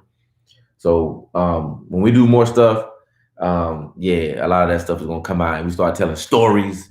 Some stories that I probably don't want him to tell. He's probably gonna tell them anyway. Because I'm gonna have to make a decision in editing to let that story ride, which I probably will, man, because I just want everything to be authentic.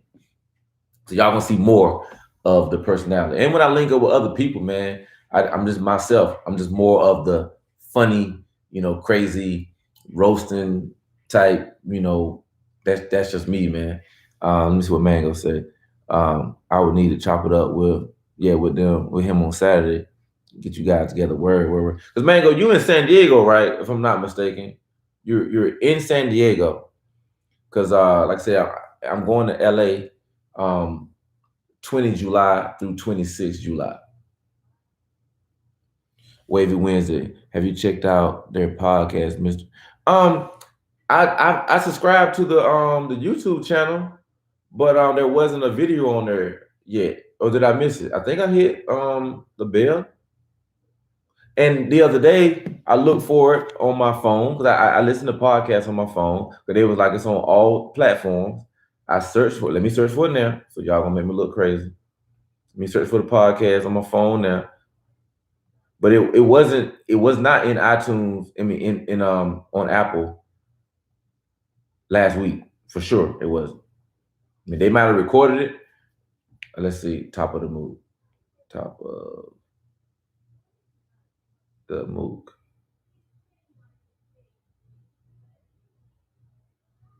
Nah, it's not in iTunes yet.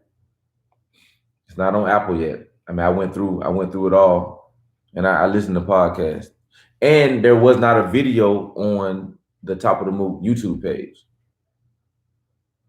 Okay, Mango. So you said you didn't see it yet either. Yeah. So that's accurate. So yeah. But I wonder if we're just gonna. I mean, we'll find out. I mean, I'm definitely gonna check it out. Hey, we got a new brother in here. And look, this is what you can see his name. It says Smoke Todd. Hey, all is good, Todd. Man, all is well. We out here initially talking about growing the YouTube channels and some of the things that I was doing with analytics and whatnot. And we kind of evolved. We was talking about car clubs and how people be acting funny and how I handle the situation and how I'm just all about love and positivity and motivation, man. That's kind of what it is. But and Todd, we were just discussing how we met and how I've been getting more support from people that I don't even know in person. I've been getting more support and love from people that I don't even know and never met than I get from my own blood relatives that don't even watch my YouTube channel, that don't even check in on IG and none of that. So Todd, I met Wavy Wednesday on Mr. Organic page in the comments. Mango, did we say we met on Organic page too? And Todd, I believe we met on Mr. Organic page, or either Tall Guy. Probably was Tall Guy page. And I gotta, and I generally like to go in their comments too and be positive as well, because they get so much hate. And I saw this dude do a video today. Oh man, I can't think of his name, but he was calling Mr. Organic a fraud, and he was calling Tall Guy a fraud. And I was like, I look at YouTube as the new television dial. So you got soap operas, you got Law and Order SVU, you have cartoons, you have reality TV shows on the television dial. I'm old school, so I said television dial. You used to turn the television dial. So now the new television is YouTube. So there are many channels that you can click your remote. And if you see something that you don't like, you keep moving. So it's confusing to me, but I do know why people do it, because this same guy was talking about Omi is a fraud and all that stuff too is fake, with the FBI and everything. If it is, cool. If it's not, that's cool too. It's entertainment. So if I'm watching Omi and the Hellcat, it's entertainment. What up, Todd? I see you, brother. Can you hear me? Yeah. Yeah, Tall Guy Car Reviews, that's where we met.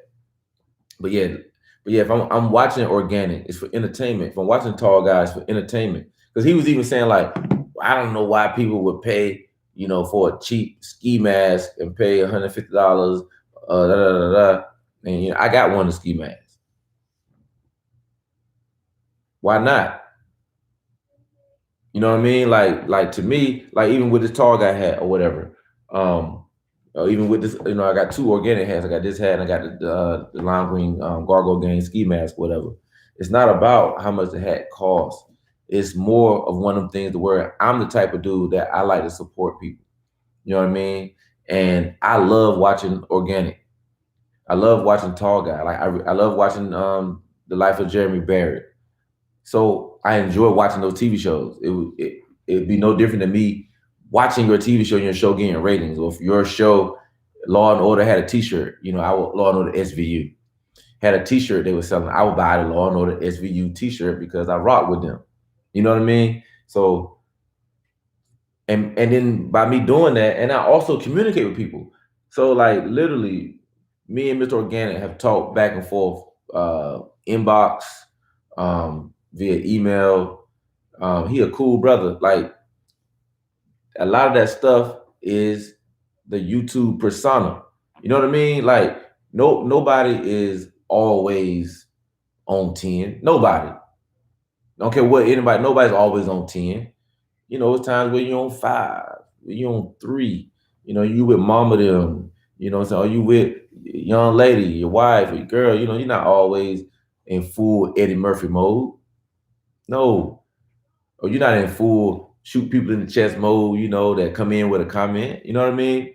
So, you know, I've been able to have a few moments where I was able to communicate with him, and he's come on my page, showing me love. So it's like, oh, that's dope, man. Like, man, this brother actually responds and talk to people. You know what I mean? Like, so I respect that highly. You know what I mean? So I didn't have a problem buying a hat or whatever. Um, and so when I go out to LA, you know, we'll see. You know, if you know, if they make themselves available or whatnot. You know, if they don't, you know, they're grown men just like I am. I mean, I don't control the movements of any grown man. Um, but it will really be dope, man, and be legendary, man. If, when I go out to LA, July 20th through the 26th, that I'll be able to rock with Tall Guy, rock with her again. I'm not talking about every day, hanging out every day and nothing like that. And running to my boy TJ Mead and that mentor. I really believe all those things can happen. And if they don't happen, I have some literally, I like to call them ground troops that live in LA that rock with me so heavy, man. There's one channel called The Daily Grind Family. Man, he rocked real heavy with me, man. He watched my stuff. He's always talking to me on Instagram. Like, I was trying to pay for a hoodie that they were selling because they feed the homeless once a month, and they sell hoodies and t-shirts to help raise money to feed the homeless. And I was trying to buy the hoodie and t-shirt. And he was like, "Nah, E-Vapors, man, I want to sew into you, man. I want you to have one." So he sent it to me. It's another cat named Mr. Chavez and the number one. Mr. Chavez and the number one. Um, they got an organization too, man, called Conquerors Incorporated. You know what I'm saying? You know, you can do all things, man. They get stuff done in business and all that stuff, right? So I was trying to buy a shirt from him too. They sent me the shirt. But they always support my stuff, reposting my stuff, and this dude named No Limit Eddie, Zero Limit Eddie, and No Limit Shay, brother and sister combo out there in LA, man. It's one cat that model for Bel Air Athletics, Will Smith clothing line. You know what I mean? I've been rocking with them. You know, they just send me some free stuff, man, because I just rock organically with them and I rock their stuff and I talk about it. So I got people in LA that I'm gonna see, even if I don't get to see organic and talk guy. Mango, it's funny that people say that behind the keyboard, if you combine their subscribers well over 1 million with 50,000 views per video. Facts. People mad because of their success. Bro, when I tell you these folk mad. Oh, Jamal Brooks, I saw you today. Nice BMW, bro. Hey, man, Jamal, if you're still in here, Jamal, man, I appreciate it, man.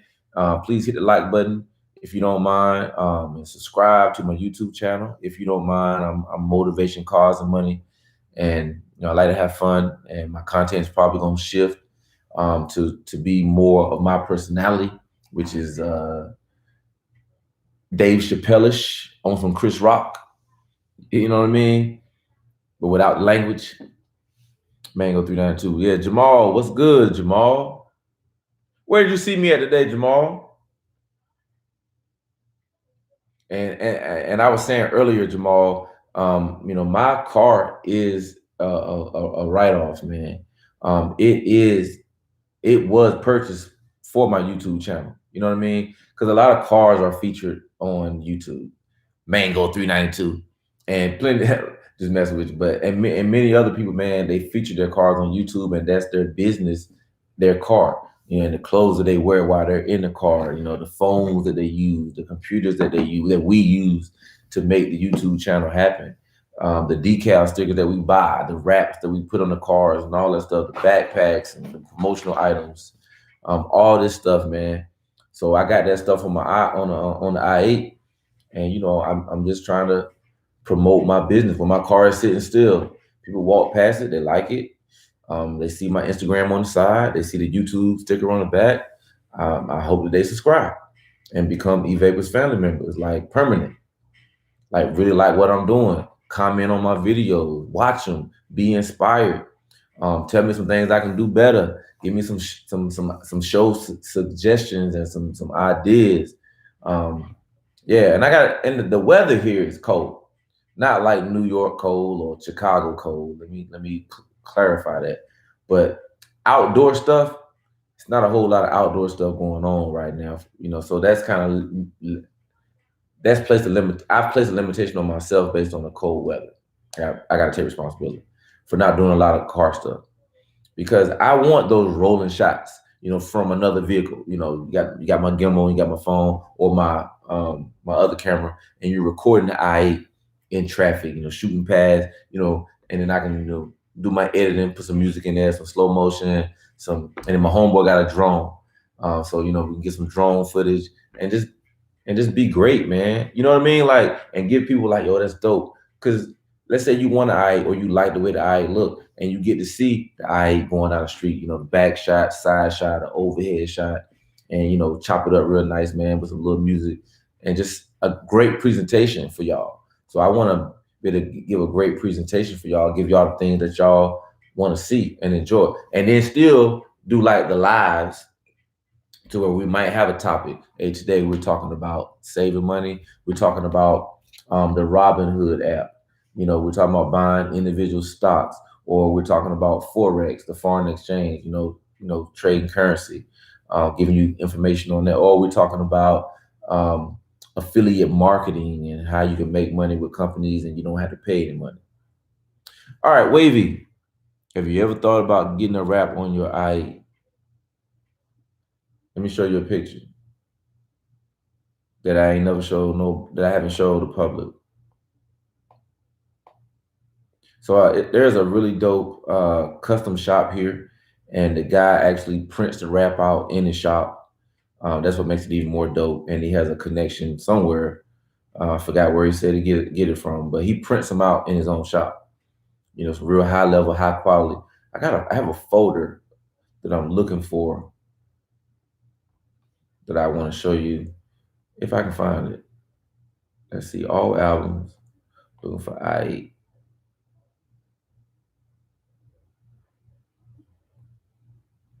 All right, let me see. So I want a custom camo wrap. So this is one of the ideas that we rendered on the computer.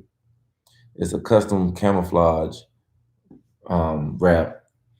Again, it's just the initial idea with that pink, white, and blue in there. Never seen that before in anybody's car.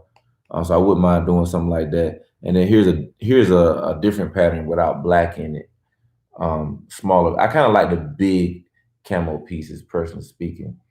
But I'm open to ideas, and this is just an initial idea of what it could look like. So I'm showing y'all, but I hadn't put it out to the public. I guess it's public now. I don't know how many people are going to watch the recorded version.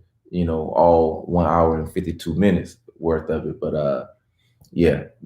So a custom camo wrap is what I'm thinking, but not your traditional camo with your even like, because the military, former military, retired, whatever. Let's say like the pattern that Tall Guy has. That's a camouflage pattern that we will use in the winter. That exact pattern, it's like an Arctic. Is what I would classify as more of a Arctic camouflage with that white, gray, and small black pieces for your Arctic environment. You know what I mean? And of course, your Desert Storm, y'all know what that look like. That's that tan, brown, pieces mixed together. Then of course your traditional camouflage. I like to call it your Vietnam. Call that your Vietnam camouflage or whatever. With your brown, green, your black, what they call it now, Young Dolph. Like he was the first one that had this on his car. I guess he was the most famous person at the time to have the camouflage wrap on the car. But yeah, I'm definitely thinking about doing that, man, Wavy. But I like my car the way it is right now, man. Like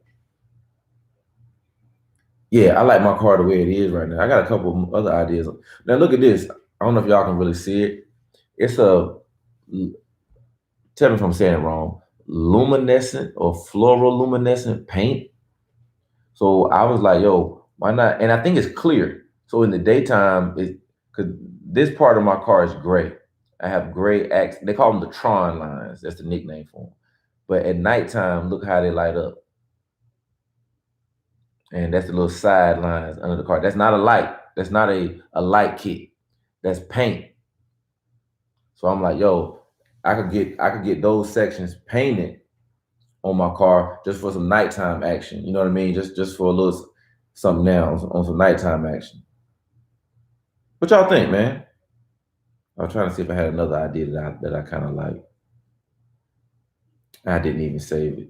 I thought about doing a complete rose gold also. Rose gold on the joint. What's another one that I like? Oh, you like that? I thought about this neon too, because it kind of remind me of, like, you know, them Lamborghinis, man, be with them neon marker colors, man. Like that's kind of wild. Like that's gonna stand all the way out. You know what I mean? Something like that. What else? The camo. Which one? That first one with the black pieces in it? Let me go back. Because again, I told him what colors I wanted, and then he made the pattern on a computer. So this is the black one. Yeah, with a yeah. I kind of like the black pieces too. Yeah, I like the black pieces on there, and the that's the one without the black pieces. And it's a smaller pattern too. I don't know if I'm really feeling that small pattern or not. I like the bigger splotches. I like that. If I do it, it'll be this one right here. I'm pretty certain of that. And what he was telling me, the white pieces are going to be reflective. The white pieces are reflective. So at night, when light hit it, it's reflective. Wavy, you say I like the black and pink camo too. Yeah, yeah, the black and pink. I think that's yeah, man, black and pink. That's already locked in. And so if I go camo, it's gonna be black. You like the black more? Yep. But now, of course, this ain't never been done. This is a pattern that he made. I mean, it's a camo pattern, but we chose those specific colors, that white, pink, blue, and black. So we're not, I wanted to be original. Maybe somebody somewhere might have it, but I didn't see somebody with this and say, "Oh, I want the white, blue, black pattern." I wanted something that was custom, to me. And then what's crazy, like I was saying, the white parts can be it's a reflective wrap for the white parts. So at night, those white parts, when the light hit it, it's gonna go, it's gonna go crazy. And the calipers will be reflective. It will have that same reflective coating on it, which would be kind of dope. You would be the look, hey Mango, I'll be the first one with this rap unless somebody on this call go do it before me. Like, y'all done stab me in the back. You low down dirty scoundrel. Boy, I can't stand y'all. Wouldn't that be crazy? Mango, wouldn't that be crazy? If we see this pop up, tell me, wouldn't it be crazy, man? We know where it came from. I'm gonna scroll back to this video and be like, all right, who was in here? Wavy Wednesday, Mango 392, Smoke Todd was in here. Was it Jim was in here earlier? He gone though. Yeah. Y'all got me. But I do like that highlighter. But I got to find out about this right here though, because even with that wrap, I can get that nighttime play action. If they can paint over that, because in the daytime you can't. I think it's clear in the daytime, if I'm not mistaken. It's clear in the daytime, but at nighttime it glows in the dark. It's glow in the dark. It's not. This is not like a car light hitting it. It glows in the dark at night. So y'all can Google that or something, man.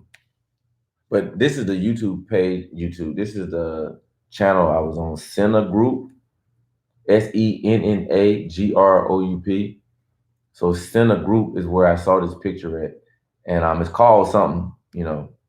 Excuse my bad fingernails, man. Got to work on that. Y'all said LOL. Yeah, it would. Sometimes you have to keep things a secret. But yeah, Mango, again, I like I said, I hadn't showed them to anybody. But hey, I just felt like, hey man, I'm gonna put it out here, man. Y'all know who did it first. Even if somebody did it, it's not like I'm a big YouTuber where somebody like, oh, he copied you, man. He made it before you did. I wouldn't care, man. I would still do it and make it my own, because there are some intricate details that we want to do inside the. So let's say the pink part might have my name, E-Vapors, in it, but you got to get up on it to see it. Small details like that, and I have different causes that I support. So I want to have some of those causes intertwined into when you get up on it, like, oh, it say this right here in the pink splotches. Oh, it say this right here in the black splotches, but you got to get up on it, to see it. You know what I mean? Like that kind of stuff. Hey man, thank you, Wavy. Hey, and you know what, Wavy? This is something I believe too. And my wife always tell me this too. I don't know if it's true or not, but I guess I believe it. We'll have the same food item, and she'll be like, "Man, it tastes better on your plate." You know what I'm saying? I'm like, "Yo, we got the same order. Like, why are you on my plate? What you mean it tastes better on my plate? Like, how does food taste better consistently on my plate?" She's always like, "It tastes better on your plate." Um, and the same thing with like outfits. It'd be like, "Oh, you can rock it," but I'm like, "Yo, when I rock it, I'm a rock it." I'm E-Vapors. I'm gonna make it do what it do. And I'm not saying that in no arrogant, braggadocious way. I'm saying that with the most confidence and believing in myself, because I hadn't always believed in myself. You know what I mean? But I believe in myself. I told my dad on the phone today, because I told I sold him my Camaro, and now he wants to get another Camaro that's not a stick, so his wife can drive it. Obviously I say his wife because my mom and my dad are not together. So my stepmom, so that she can drive it. So she doesn't drive stick. So he wants to get like a V8, another 2SS. That's not a manual. So I was looking for that, and I was basically, long story short, I was saying something like, as far as finding a car, I said, well, I can refer you to somebody, and they've done great with me. I said, now I bet on me any day of the week because I'm doing it. But I might send you to this car person, and I done bought 3 cars from them and had a great experience. As soon as you go over there, some don't be right.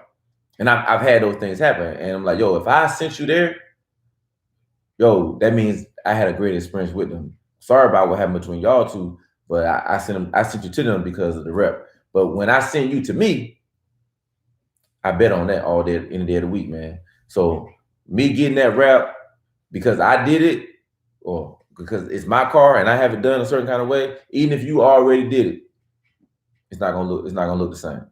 It's gonna be better. And that's why I went around the internet to get ideas. But then it came down to like, and I don't think it's got nothing to do with the military. I just love a camo pattern. Man, I got camo pants, you know, camo baseball shirts, and they call them raglan shirts. I got some camos, what you call them, foam posits. I got some camo foam posits. That fighter jet, the white, black, and gray. The same kind of pattern tall guy got.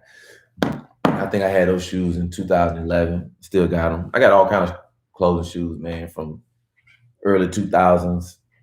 And in my attic, I got some of my clothes from the 90s up there. I need to go up there and see what they look like.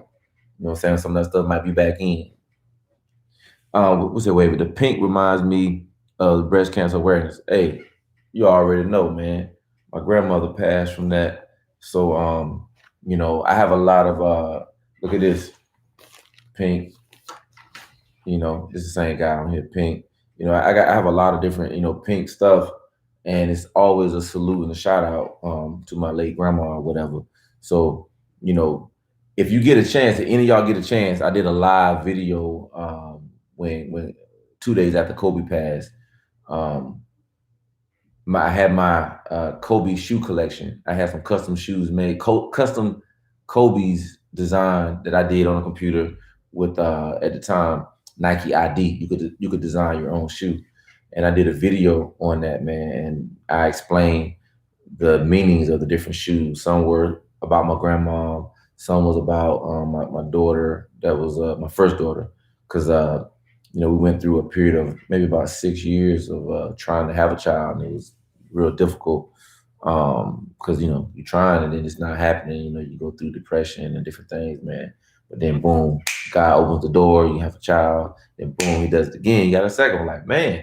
So I did a little shout out shoe to my daughter because of the different things that we went through trying to make that happen. So yeah, if you get a chance, man, y'all get a chance, man, watch that video, man. It's a live video that I did, just impromptu, just kind of in my way of talking about Kobe because I ain't never met him.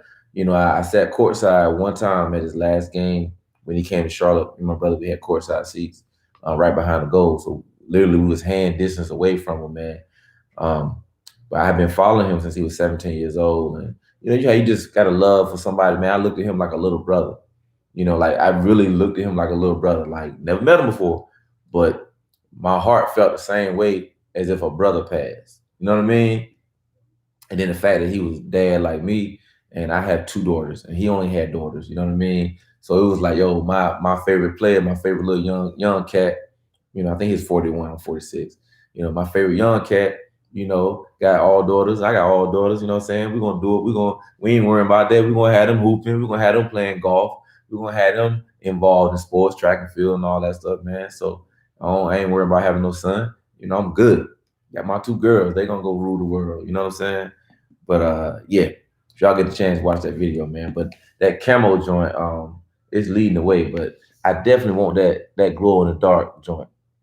You know, I know a lot of light kits are popular these days and all of that, man. Yeah, so we're gonna see how that goes, man. I might would try to see about doing this now. You know, with my car being white, right? Just oh shucks. Just, you know, do that now on the Tron lines. Get the glow in the dark paint. I think that'd be kind of dope, man. Hey, man, go through that too. Man, God is good, man. When I tell you, boy, it's a blessing just to be here, you know, with a nice little china cabinet and little stuff like this, man. And I remember when we built our first house, we didn't run out and try to impress people, man. We didn't have formal living room, dining room furniture. We didn't have formal living room furniture. Had nothing downstairs. Nothing except for, you know, an older kitchen table. We were just happy to have built our first house, man. And, you know, we had our older bed set, you know, in the master bedroom, and my wife apartment's bed in the guest room upstairs. Then one guest room didn't have nothing in it. You know what I mean? But you know, I think a year or two, about 2 years went by, and we got a little furniture in there. And somebody, I don't know if this is spam or not. I'm gonna hide it. I hope my channel doesn't grow. Who did that for me? Hey, did you do that for me? Hey, boy, Wavy. Boy, Wavy. Hey, man, look. Hey, Wavy. We crew, man. We Wavy. You already knew. Hey, let me get him up out of here. And hey, if he can hear me, or if it's a he, it might be a little spam person or whatever. I don't know if y'all could see it or not. Maybe me and Wavy the only person that could see it. It was a comment that came in, and I don't know if it was an appropriate comment or not. If that person's still here and you didn't mean nothing by that, man, you can just be like, "Oh no, I didn't mean nothing by that. I was just being sarcastic or whatever." Yeah, you can you can come on in here. But we got the sheriff, and we got the deputy sheriff. I'm the deputy sheriff because the sheriff Wavy took care of it for me. So Wavy, this was gonna happen, Wavy. We all gonna grow. So I'm gonna help you moderate. You know what I mean? And you help me moderate, and we're gonna keep it running. Yeah, he said he hopes the channel. He said he hopes the channel doesn't grow. Like that's like the funniest. Like Wavy, like it's funny, but it's sad because it's a reflection of a segment of society that once these, I'm gonna call them machines, once these machines were made for the first time in life, they could say something to somebody and get away with it. You know what I mean? Like for the first time, they could say something and get away with it. You know, for the first time, they could what's that mango? Oh, you good. Let me go. Thank you, Wavy. My man on IG, Phantom Black Photography. He does all the shots for NC head turners. He's in Raleigh. Okay, let me go ahead and hit him now. But what I was saying was, man, for the first time in history with these machines and stuff, man, you got people that can say reckless things, mean things, man. So I always look at it as cute. That grown men or usually young men at their mama house and stuff on their little phone that mama them bought, want to come pull on Superman cape. It's cute, man, when you pull on my cape, man. So even folk that say racist stuff, you know what I mean? They come on here and say racist stuff. You just look at them, it's just like, yeah. Hey, but look, Mango and Wavy, a part of me wanna stun on them. Wavy, I know. Look, and I'm a comedian. I'll roast. I know how to roast you now. Don't catch me on the wrong night. I'll roast you up out of here. I'll turn rich on you so fast. I'll turn rich on you so fast and make your head spin. I'll make your head spin. I start talking about what I got in the china cabinet right here. Them plates that we ain't never ate on, that we got, that somebody spent money on, we ain't never touched them. Let me pull something out of here. Hold on. I'm about to get rich on real quick. Hold on, y'all. Let me show y'all something. Let me show y'all what I got in here, man. Let me show y'all what I got in here. Man, we got Disney spoons up in here, man.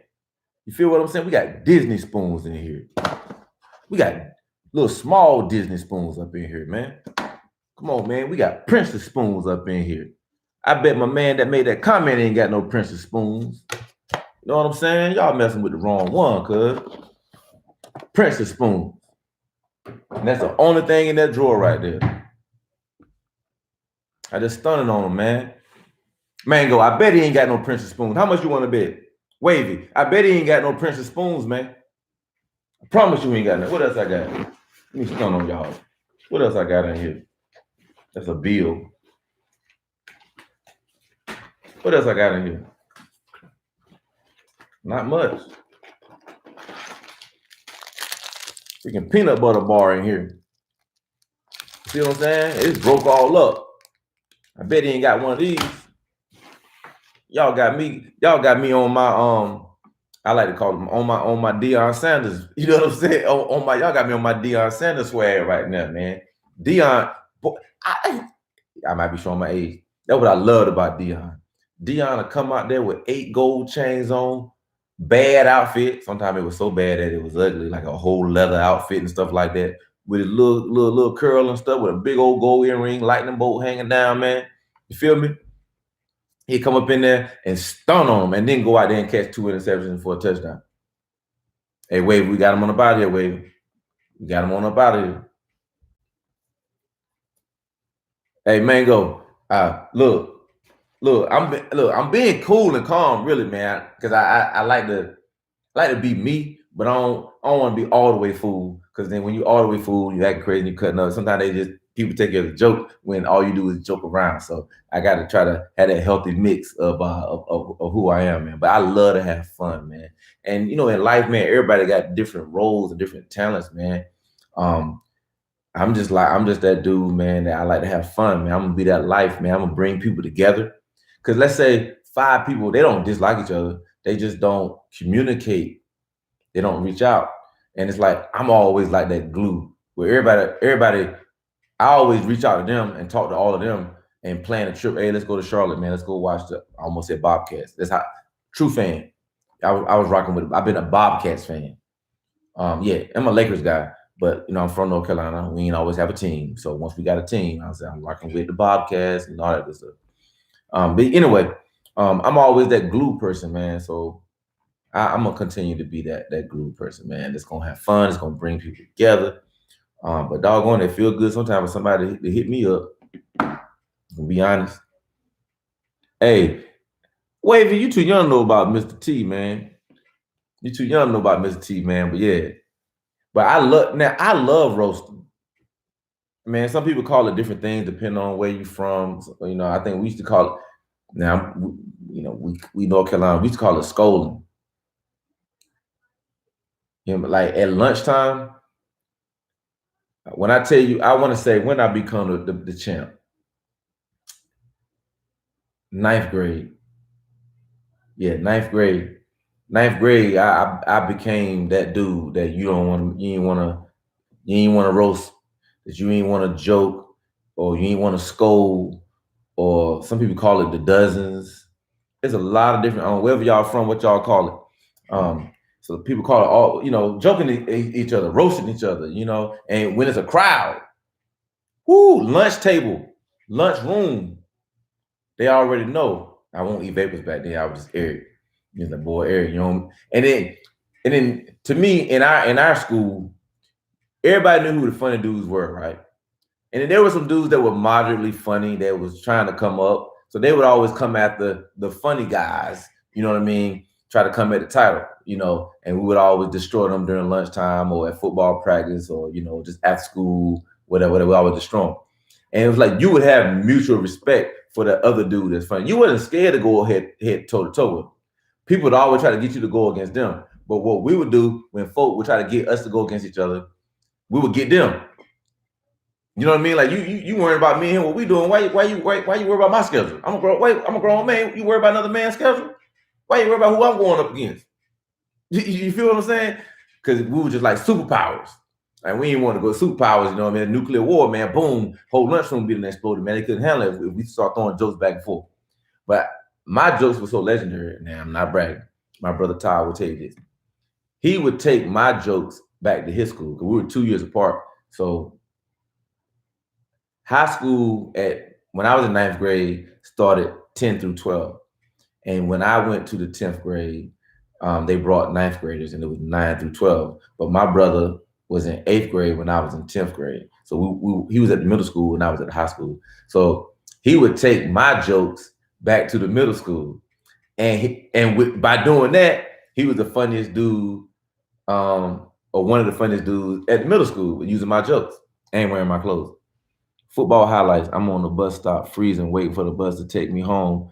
I hope one day I stop this 9-to-5 nonsense and make real money. Hey, well, let's start right here. I work a 9-to-5 right now, but what I have are multiple streams of income, and I rode the bus plenty of times, brother. I rode the city bus plenty of times, and even when I had my car repossessed, I was walking, and I walked in some cold weather, and bumming rides, walking, all of that, man. But the 9-to-5 grind is okay once you're in a career and not a job. You know what I mean? But it's cool to have a job to get to that career. And you're gonna be able to look back one day soon and say, man, I'm getting it. I'm getting multiple streams of income. So football highlights. If you're interested in affiliate marketing and all that stuff, man, inbox me on IG, eVapors, EVAPORS, and I'll send you a link to get you signed up. It don't cost nothing. It's free for the affiliate marketing company one of them that I work with. And literally, what you do is I give you the short version. You can create pages. So let's say this was a product for the affiliate marketing. So you have a link, and this hat costs $50. And let's say every time somebody buy this hat through your link, you get $25. Yeah, you get $25 every time somebody buy this hat. So all you gotta do is share the link. And let's say people are like, the people that I know, if I post it, or as my nephew would say, if he posted, they're not gonna buy it. They could need a wave brush, but because my nephew posted, they're not gonna buy it from him because they don't want him to get any money. But they'll go buy it from a whole nother person, whole nother background, nationality, and all that stuff. Don't make no sense. So with that knowledge, we can create independent pages, independent camouflage, new camouflage hat on IG page. You feel me? And then in the link in the bio, your link is in that bio. So you post pictures of this hat from the front, side, back, the best camo hat. And when somebody buys a camo hat because they like all the pictures you're posting, you get paid. Football highlight. How much do you think I can make a day doing affiliate marketing, man? I don't want to say it's unlimited. it's unlimited. It's just unlimited. Let me see if I can pull up something for you. Because again, it's going to be based on the product and how much you're sharing it. So let's say you created a Facebook page, an Instagram page, and a Twitter page, and you posted 3 or 4 pictures a day, and you put strong hashtags that are relevant to what you're selling, and it's a product that people are really interested in right now because things go in waves. Y'all remember when everybody was buying the hoverboards? Y'all remember that? So right now, selling hoverboards is not a big wave, so you might sell less. But one of the products that we have a link for are drones. So drones are big right now. So every time somebody buy a drone, I get $35. So you know, and if I'm posting that link regularly, like I should, on Facebook, on Twitter, on Instagram, on TikTok, on you follow where I'm going, on as many places as you can. So I get paid $35 every time somebody buy um, a drone. And do y'all ever see on some of your bigger YouTubers, or not YouTubers, on some of your bigger Instagrammers pages, like it'll be like bust a cheater, find out who your girlfriend or boyfriend is texting. Y'all ever see stuff like that? You know, and when you see stuff like that, it's generally a person like myself that has a deal with an affiliate marketing company that we can post that link with people that have big pages. And a lot of times you pay them, let's say you pay them every Instagrammer that based on size. I gotta get my charger. Oh,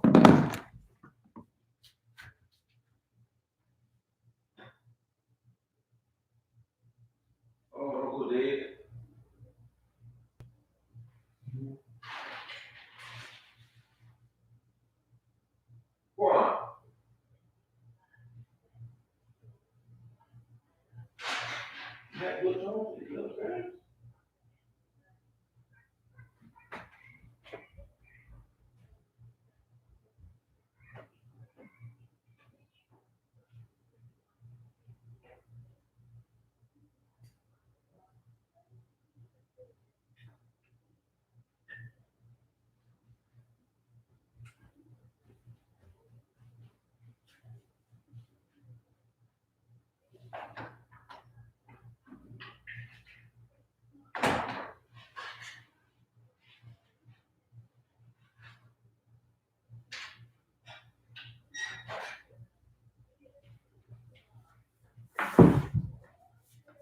All right, we got power.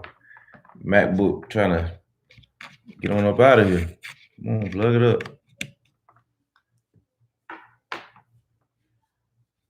Plug up the power.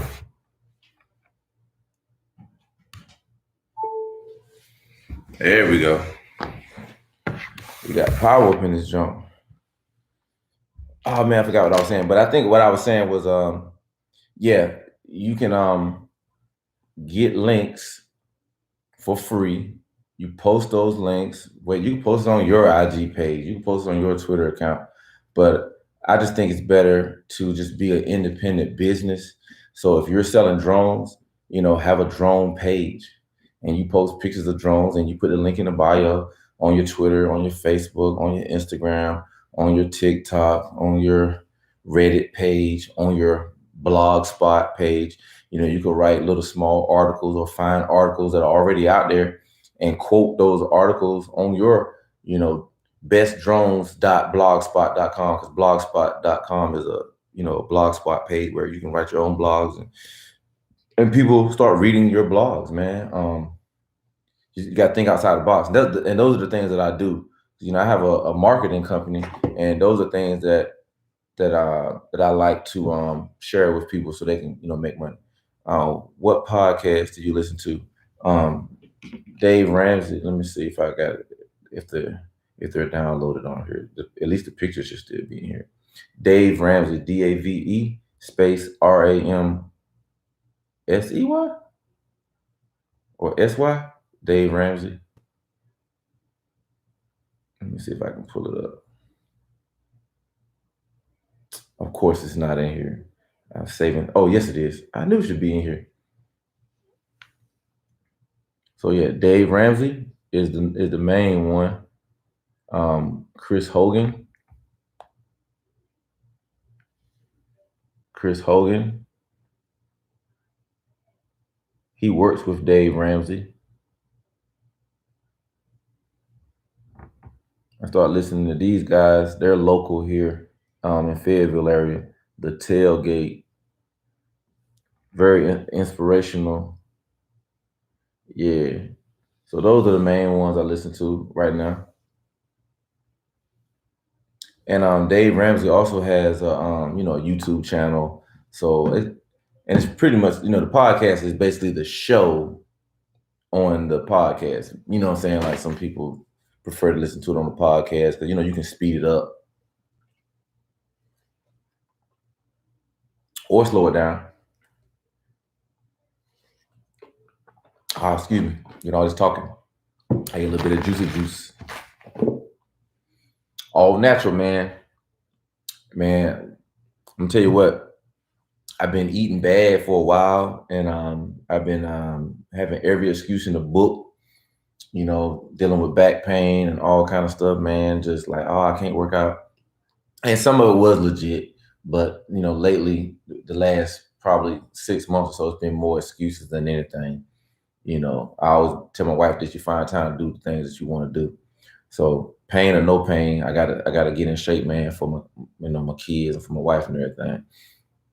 All right, Mango 392, he's motivational on YouTube. Oh yeah, yeah.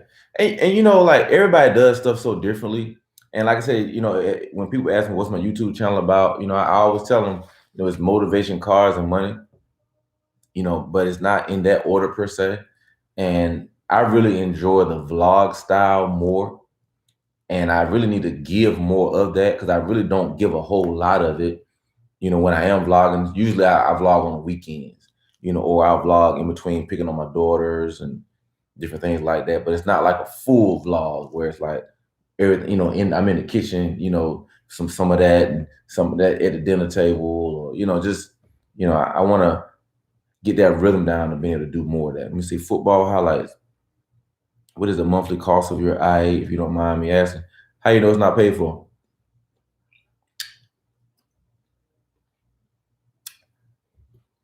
Just ask me a question.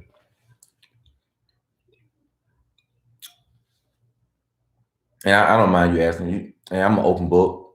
It's not paid for though. It could be paid for. So just like I told you, we went and bought the Forerunner cash. We paid like 42, something like that. Cash money, straight out. But if you're shopping for I8, here's what I'll tell you. You need under warranty. So that means it's got to be at least a 2016. You want that thing under warranty because the oil change by itself is $800. So you need that thing under warranty while you're still getting those services for free. And some regular maintenance on that thing.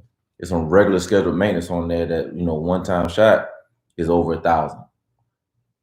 So you don't want to get an I8 and then can't afford the maintenance or the insurance.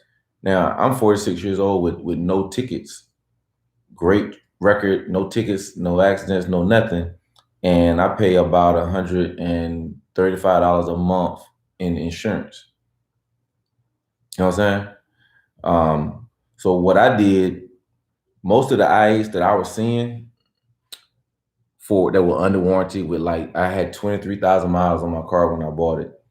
And most of those were, now I got the one that cost 150,000. So most of those were between 75 and 80,000, which is great. Car still under warranty, low mileage, at about almost a 50% depreciation rate from the original price, $75,000 and $80,000, depending on what state it was in. So I was able to find one closer to 70 when I bought mine. So great credit with my credit union and everything. So my car note is a 798. So $798 for a BMW i8 that was $150,000 brand new. But because I bought it after somebody leased it, turned the lease in with 23,000 miles on it, and I worked out a good deal and got that thing right at 70, and I pay $798 a month for now. Because what we're gonna do, we're gonna go ahead and pay it off this year. Let's go ahead and pay the balance off. So yeah, hopefully that answers your question. It's not bad at all, because this is what you do. I have people asking that question a lot, and I love to answer it. And I don't think it's too personal, especially for a person like me that put myself out there and talk about finances and doing budgets and different things like that. No, it's a great question, Football Highlights. It's a great question. It's a great question. And I even talked about making a video about what you just asked me. The question is not how much does one pay for the particular car that they have. The question is, what does the math say? Let's just say you did a 5-year loan and you did $60,000. Let's just say if the interest rate was 0, which is not, you would just divide 60, by however many, 60,000 by, was that 72 months? And that's going to give you a dollar amount. Then, you can figure in your interest rate. If you got decent credit, you're going to be on some 9% interest. You know what I mean? And if your credit's not that good, you're going to have a 10, 11, 12, 13% interest rate, which you could end up paying almost double the price of the car. So your specific credit is going to determine your interest rate. So ideally, you want to buy a car when you have good credit. So that way you can get the lowest interest rate. And every credit union is going to, most credit unions are going to have, matter of fact, I'll say this because my friend's a car salesman. He works with all kind of banks and credit unions. He was like, Navy Federal be having the best rates, best car rates for, used cars and new cars.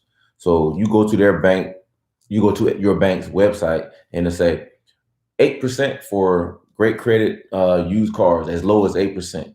For new cars, as low as 4.6%, on a loan or whatever.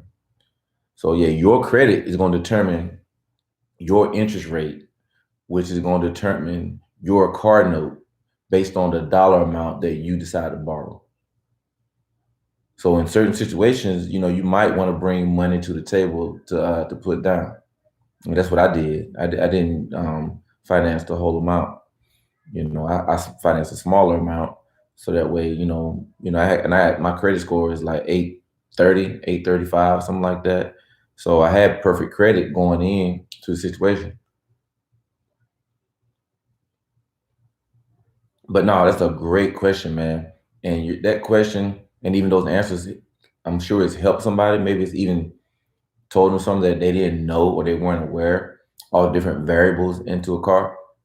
Because I've had people, unfortunately, I've had people that I talked to about this situation, and they might have a Chevy Cobalt and they paying, 600 something a month, almost, for like a Chevy Cobalt or a Kia, whatever, little small car, and they're paying $700 a month. Well, why is that? Because they're upside down in a trade, and they had bad credit, and they didn't put any money down. And the car salesman had the biggest smile on their face and saw you coming a mile away. So yeah, I've seen people with way lesser cars paying the same amount of money that I'm paying. It's the same thing with a house. Like, well, how much is your mortgage? I mean, you don't know how much money we put down on the house. You don't know what our credit rating is. You know what I mean?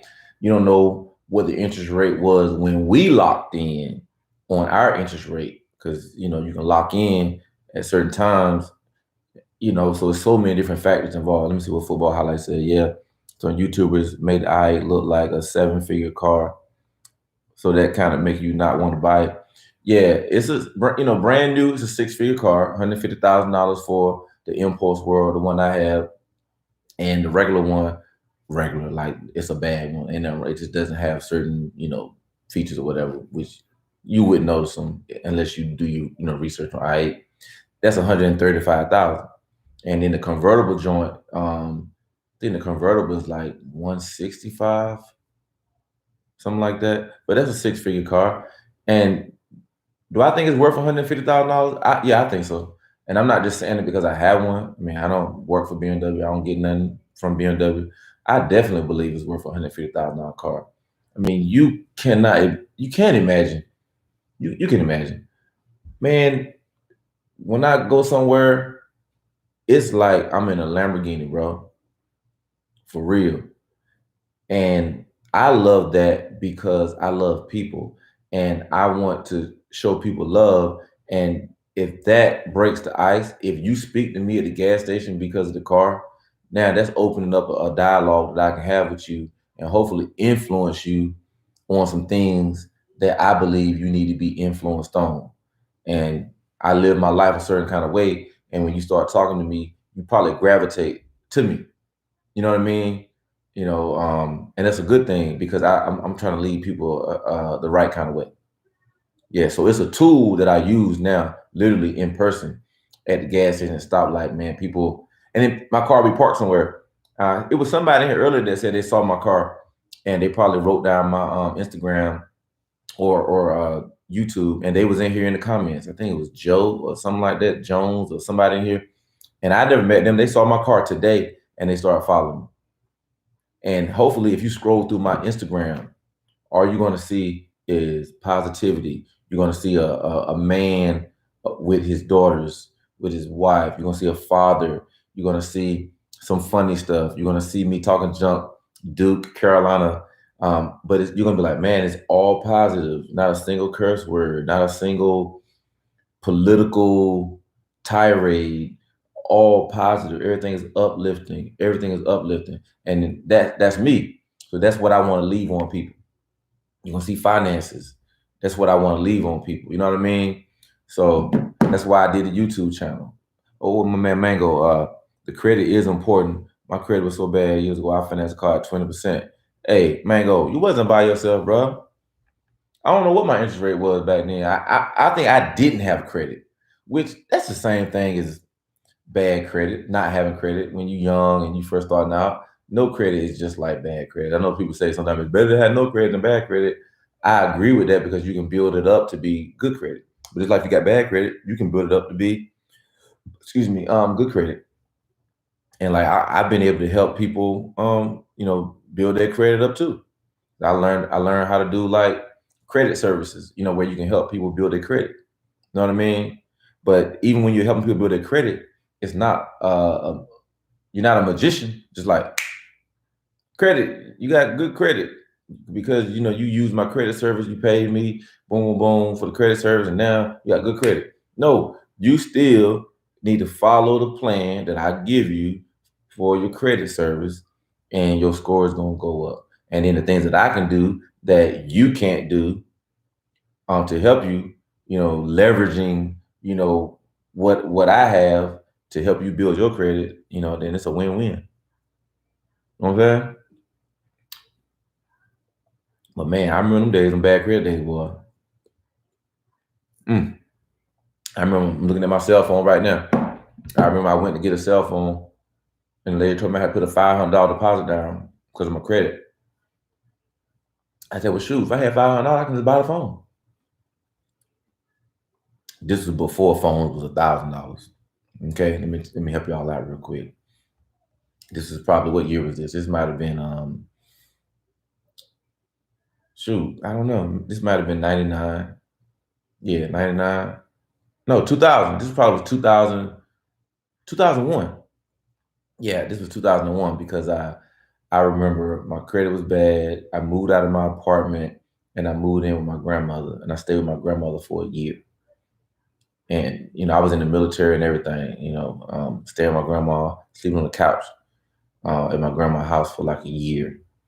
And I saved up my money. I called the credit agencies and paid off the stuff that was in collection, and got me a little secured card. I started building my credit, you know what I'm saying, with Capital One, a little $200 card. And next thing I know, it's 400, it's 500, it's 2,000, it's 5,000. Next thing I know, I got a $25,000 credit card. You know what I mean? With great credit, and can get any card I want, get a black card and do all that stuff. But it took time, you know, and patience and making the right decisions. All right, football highlight. I have a question. I just turned 21 years old, and I have a debit card. I pay rent, water bill, electricity. What do I need to do to get a credit card? You need to work. If you don't need a credit card, but if you're gonna use one to build your credit, you know, I'm more of a cash person, telling people how to go cash, you know, with the whole Dave Ramsey plan and everything. But if you're gonna get a credit card, you know, you need to do it with your, you know, your credit union. You know what I'm saying? You should do it with your credit union. That's the best way to do it, you know. And even if you got to start with a secured card with some of your own money on the card, and then they'll tell you after so many months, they'll give you a line of credit after, you know, you prove yourself, you know, with your own secured card. Let me see what Mango said. Facts. I started paying on the card. I got my credit card with a $300 limit. Boy, Mango, we living the same life, man. Everyone say don't use more than 10% of your limit. I agree. Yeah, I say 7%. If you follow that process, your credit will go up. Yeah. Yeah. So if you got a $100 credit card, for easy examples, you know, don't have more than, you know, we'll just say 10%, you know, just to help people out. $10, you know, on your card, pay it off. If you spend $10 on your credit card, go ahead and pay that $10 off. You know what I mean? Put another $6 on there, get your bill come in the mail, pay it off. You know, every month, man, your score gonna go up. Because you're establishing credit now at this point. Can you buy a car with a debit card? I did. Yeah.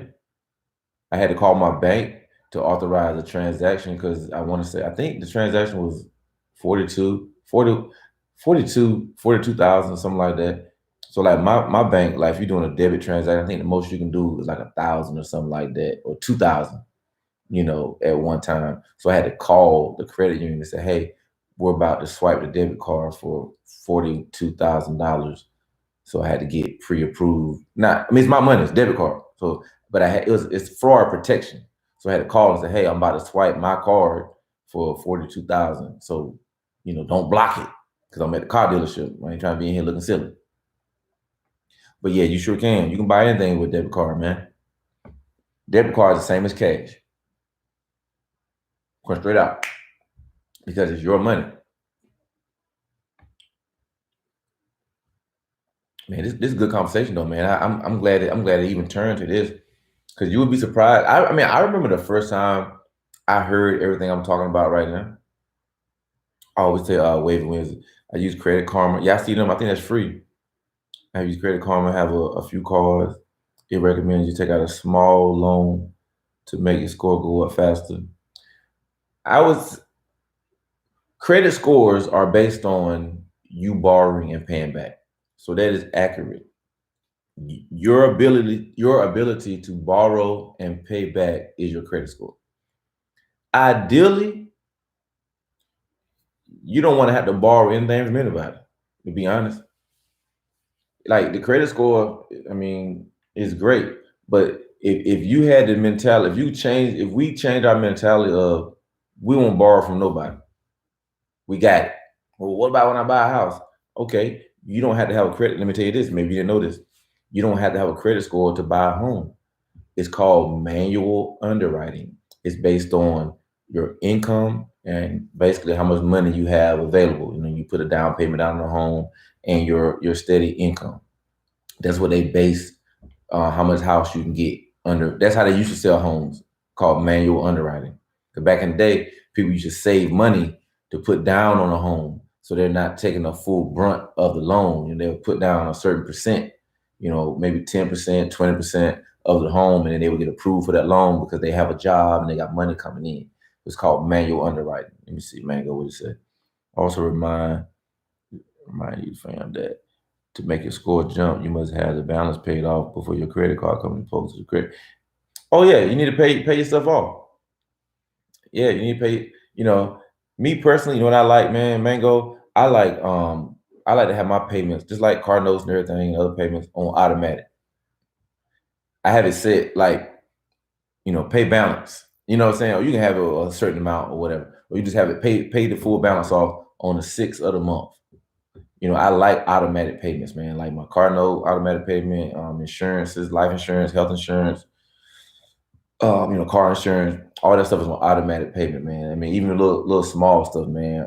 Little subscription stuff.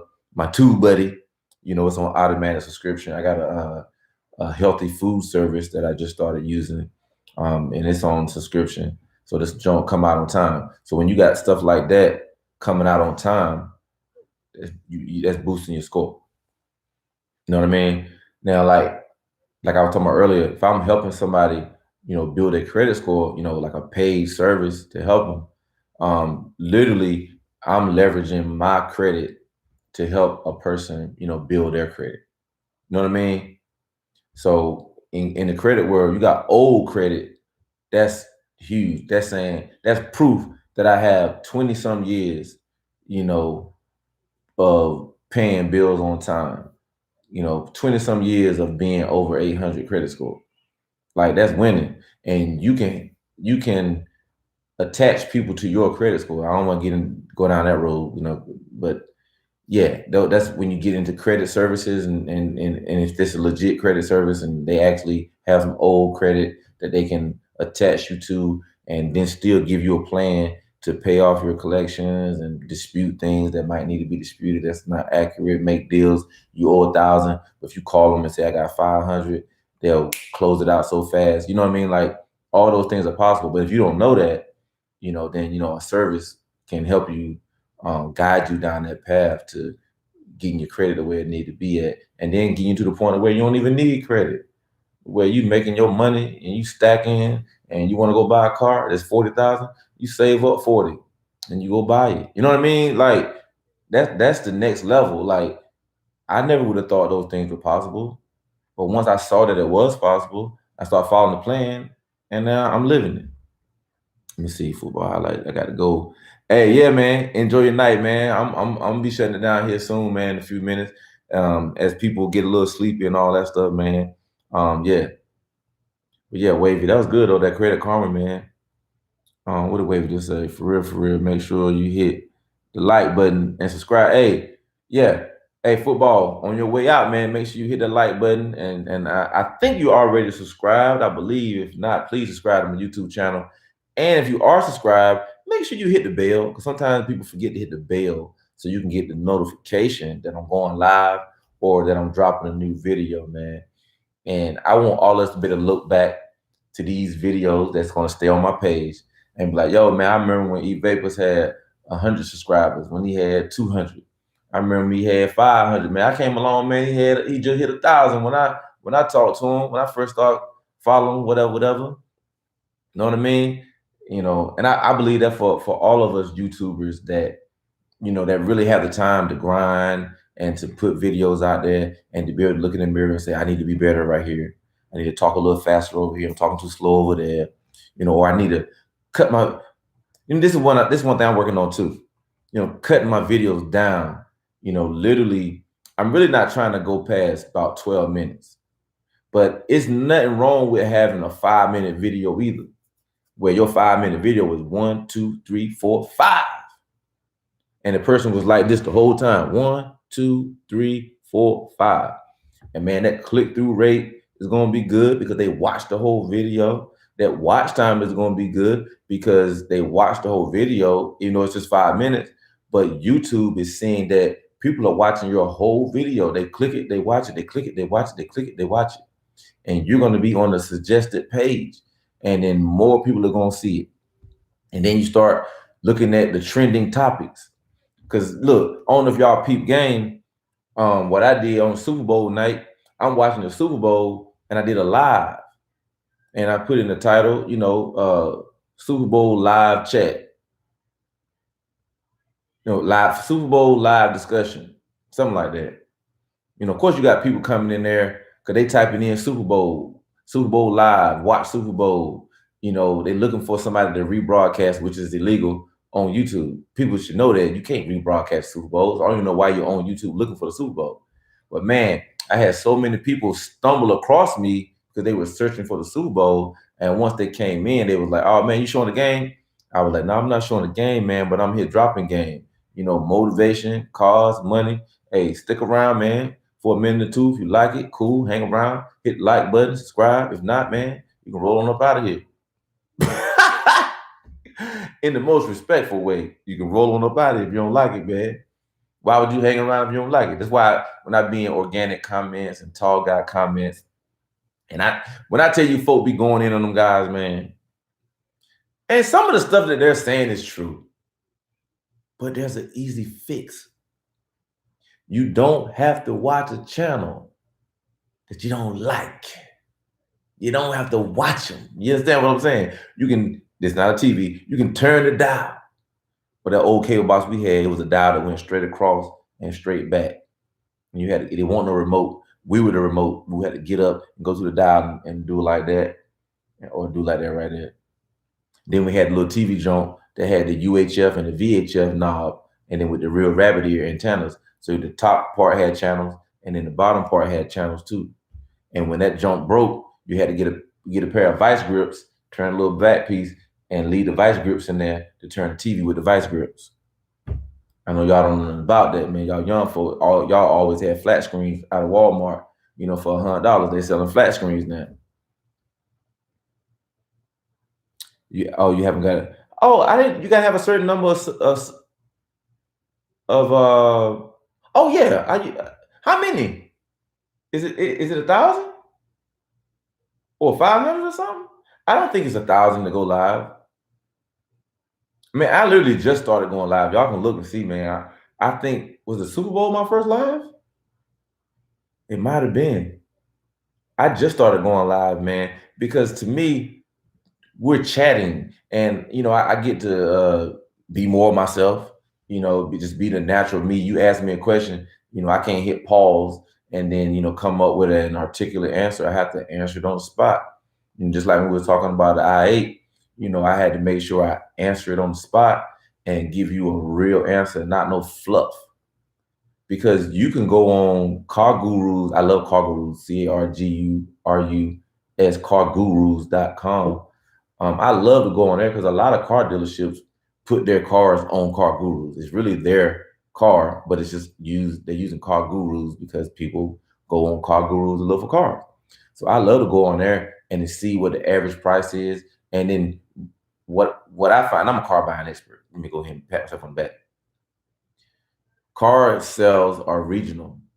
When I was looking for the I-8, they only had 3 in North Carolina. And there was the cheapest one that had the low miles, not no older one with high miles. I mean, that's easy. The cheapest one was like 85,000. And I was like, nah, I said, I'm paying under 70. I already said that. So I'm paying under 70 or I'm not gonna get it. Man, the larger YouTubers can go live on their phone. Oh yeah, that's what I was thinking. I can't go live on my phone. Man, that would be dope. If I could be on location somewhere or in the car, doing I might get in that mode, like, you know what, man, I want to talk to the people, man. And I'm let's say there's something on my heart or there's a big trending issue that I want to talk about it right now. Because it's key to to go on trending topics. That's when I was talking about the Super Bowl. That was the hottest trending topic at the time, the Super Bowl. Oh yeah, Wavy, you might be able to stream. You might be able to use, like, I'm on a laptop. You might be able to live stream from your laptop right now already. You might. But yeah, it is a certain number you gotta have. But I should go ahead and write my 100,000 viewer plaque. Acceptance speech, man. I'm ready to accept my 100,000 viewers plaque. And I could really see that happening too. And my encouragement comes from the fact that I see people eating food on the internet, on YouTube, and they have 100,000, 200,000 subscribers, 300,000, 400, 500,000, and they eating crab legs. You know what I'm saying? They eating rice, they eating hot sauce and trying to see who got the hottest food and who can drink water, or they're gonna drink milk, or they're gonna have a challenge where they don't drink any water in the milk. I see that all the time. And I don't hate on anybody for what they're doing on YouTube, man. If it's working, it's working. You know what I mean? I know y'all probably see it too. And you be like, whoa, I'm on here doing some cool stuff in cars. And you might have a video and, oh man, that thing give a 25 views or 50 views or whatever. Because you never know how the YouTube algorithm works. And it doesn't make it any less of who you are. You know, you might need a better description, a better title, a better thumbnail, more relevant tags. And that's why I gave y'all that TubeBuddy discount, tubebuddy.com/evapors. And man, you know, that TubeBuddy works. And if y'all need help with that, man, I'll do I also have a Zoom account, zoom.us, and I can share my screen and we'll do a Zoom meeting for free. And we'll walk through some of the TubeBuddy features and I'll help you, man. For free, man. That don't cost you nothing. Mango, what you say? Speaking into reality, bro. You just need to find your niche. Absolutely, man. And I know my personality is huge, and that's why I really want that part. And I love the motivation where I'm serious, where I'm talking to you. I'm saying you can do it. Pick your head up. Everybody need that. You need that. Like you need that, but you need to laugh too. And laughter is medicine too, man. So you know, me being my genuine self around my friends and stuff really stirs up the Chris Tucker, the Chris Rock, the Dave Chappelle in me, minus the language. You know what I mean? It stirs all that up when I get around people because it's just a natural thing. I don't turn it on. I don't say, all right, Eric, I'm gonna be funny on three. 1, 2, 3, be funny. It's somebody say something to me, then my response is my immediate response. And oftentimes it's funny from what I've been told. What Wavy say? I'm gonna work towards the YouTube plateau for sure, man. We gotta say it, cause you know even and I'm guilty of this. We're all guilty of this. You know, I'll say something and it's like I have some doubt creeping my mind. Like, what you talking about YouTube plat, man? You barely over 1,000 subscribers. I'm like, yeah, that's a long ways away. Nah, man. I've seen people post 2 videos. I heard something in my kitchen. It's nighttime. You know how that is. Like, hold on for a second. I had to go ramble on you, retired military, go straight ramble, lay you down right in here. Okay, but dang, what was I going to say? This PTSD done got me. Oh, help me out. What was I trying to say? Was I talking about the YouTube? Oh, the doubt creeping your mind. Yeah, the doubt creeping your mind, man. And you be like, dang, nah, that ain't gonna happen.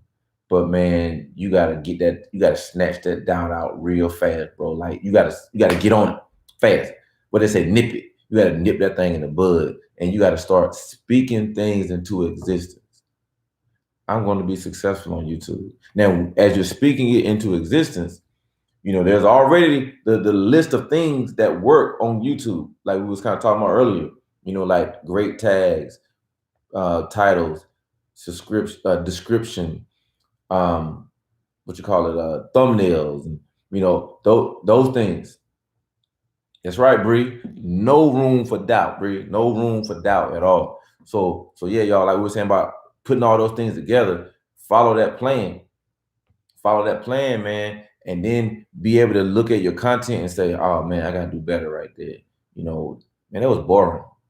You know, like I look at some of my stuff, and Bree saying hi, y'all, and man, hey, Wavy, man, Wavy on the team, boy. Wavy be somebody come in the chat. Wavy be, hey man, what's good? I appreciate that, man. Definitely appreciate that. But you got to keep putting the thing into the atmosphere, man. You got to believe in yourself. You have to believe in yourself. And people are going to call you cocky. People are going to call you arrogant. People are going to call you everything but your name sometimes. And that is perfectly fine. But you got to have confidence, man. You got to believe in yourself. Like I was saying earlier when I was talking to my dad, I said, I bet on me. You know, if I refer you to somebody, it's based on experience. I'm just saying, hey man, he did good work with me. I won't bet no money on what's gonna happen between y'all two because he might have a bad day. But I bet on me any day of the week. You know what I mean? And you got to be able to bet on yourself any day of the week, man. You got to be able to take that chance sometimes. You know, like I know for me, some things that I need to do, and I'm gonna have to, as what my man Tall Guy and Organic say, I'm gonna have to take that leap of faith, man. And believing in myself is becoming less and less difficult to do. Hey, Mango, you said a little bit of that clickbait work too. Now, if when I watch the YouTube studio videos, they don't say clickbait. You know, they use every word but clickbait, but you're saying the same thing. An appealing thumbnail, a thumbnail that would make people want to click it. That's clickbait. But this is what I'll say. And if you're a YouTuber on the come up, you can't do the same thing that we're going to use our favorite people, Organic and Tall Guy. You can't do what they do. You can't have a thumbnail that says, you know, 3 people just got $2 million. This is how you can get yours. And then they click it, and you're not talking about the $3 million. You're not talking about no money. You got your car up there, and you're washing your car. So you're going to get a click, but your click-through rate is going to be bad because they're going to immediately click off of that video, and you're not going to have any watch time. You have a bunch of clicks that's going to count as views. If you got a bunch of views with a low click-through rate and a low watch time rate, YouTube is not going to bump it up to be suggested. If anything, it's going to be suppressed, and nobody will ever find it on YouTube search or YouTube recommendation. But yeah, all that stuff does work. Man, the universe works beautifully. Man, look, all this stuff work, man. You know, again, like I said earlier, man, people have different belief systems, man. They believe in different things or whatever, man. But you literally are saying the same thing. You know, I say God, somebody might say universe, somebody else might say Cleopatra. Man, look, I don't care. It's America. You can believe whatever you want to believe. You know what I mean? Just don't make me feel bad for believing what I believe. You know what I mean? Because I don't knock anybody for what they believe. You know, I don't make a mockery out of them. I don't pick on people. You know, because they believe in snowman. You know, maybe they worship a snowman. They build a snowman. They worship them, whatever. You know, I could completely disagree with that. But I'm not gonna make a mockery out of you because that's what you do in your house. You know, over here at my house, you know, we believe what we believe, and you know, I'm happy about that. And I hope you're happy believing what you believe too. And at the end of the day, we'll all find out what's real and what's not real. But right now, as Americans, and we gotta get along, we gotta have fun, we gotta encourage each other, man. We gotta support each other. And that's what I think I love more than anything, man. When people see that I'm genuine, because like let's say as a Christian, people, you know, can have their opinions about Christianity or whatever. But anybody that know me, they know Eric. They be like, yo, that's a good dude right there, man. I know what y'all be saying about Christian, y'all be saying this, that, but yo, and my friends or people that know me, like, yo, he's solid, man. Like, yo, Eric legit, man. Like, for real, that's a good dude. Like, and I'm not trying to promote myself to be, you know, perfect by any means. I'm not. But what I am, I'm a good dude, and I don't double cross people. I don't double talk people. I don't repeat what you tell me. I don't do none of that. I support you. Folk DM me, I DM them back. Somebody text me, I text back. If you call me, I call you back. Like I'm that guy that always call back. I'm that guy that always text back, always DM back. If I don't DM you back, I mean I missed it. Now, like on Instagram, I get a bunch of DMs on Instagram, so it's possible for me to miss it or catch it late. But I generally don't tap it, you know, because it's blue before with a little dot. I generally don't tap it unless I'm going to respond right then. So, yeah, so people can say what they want to say, but at the end of the day, the people that know me, man, they know I'm legit, and that's why I want my channel to be a reflection of who I am. And the more funny Eric, that's who I am. I'm really more of that. You know what I mean? Like funny, outgoing, just bugging out, you know, but then being able to drop them nuggets too. You know, cutting up. I'm out here doing different things, man. But then I'm able to help a homeless person. You know what I mean? I'm out here cutting up, boom, boom, boom, boom. But I'm able to encourage somebody, man, that's like just lost a loved one.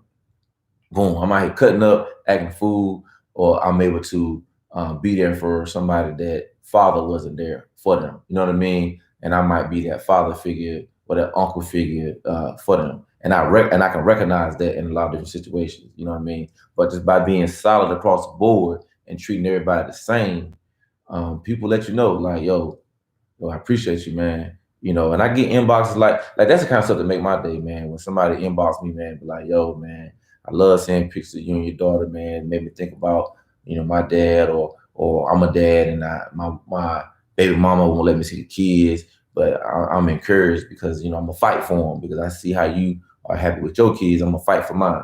You know what I mean? Like that kind of stuff, man. Boy, it makes my day. Or you help somebody that was homeless and now they're not homeless anymore. Or you help somebody that was, you know, poor, financially poor, and you help them with money, and then you help them, get out of that situation. And it's like, man, look at them now. Now you reaching for your wallet to pay for lunch, and then they buying your lunch. All because you helped them, you sold money, because it takes money for certain things to happen. You sold money into their life, and you sold a plan into their life. And man, and now they flying on their own. What they say, you teach a person how to fish. Yeah, but they might need some fish right now. Don't get me wrong. They might need some fish right now. You might need to feed them right now. They're hungry right now. I have one regret. I might have more than one, but this is the one that stick out in my mind a lot, man.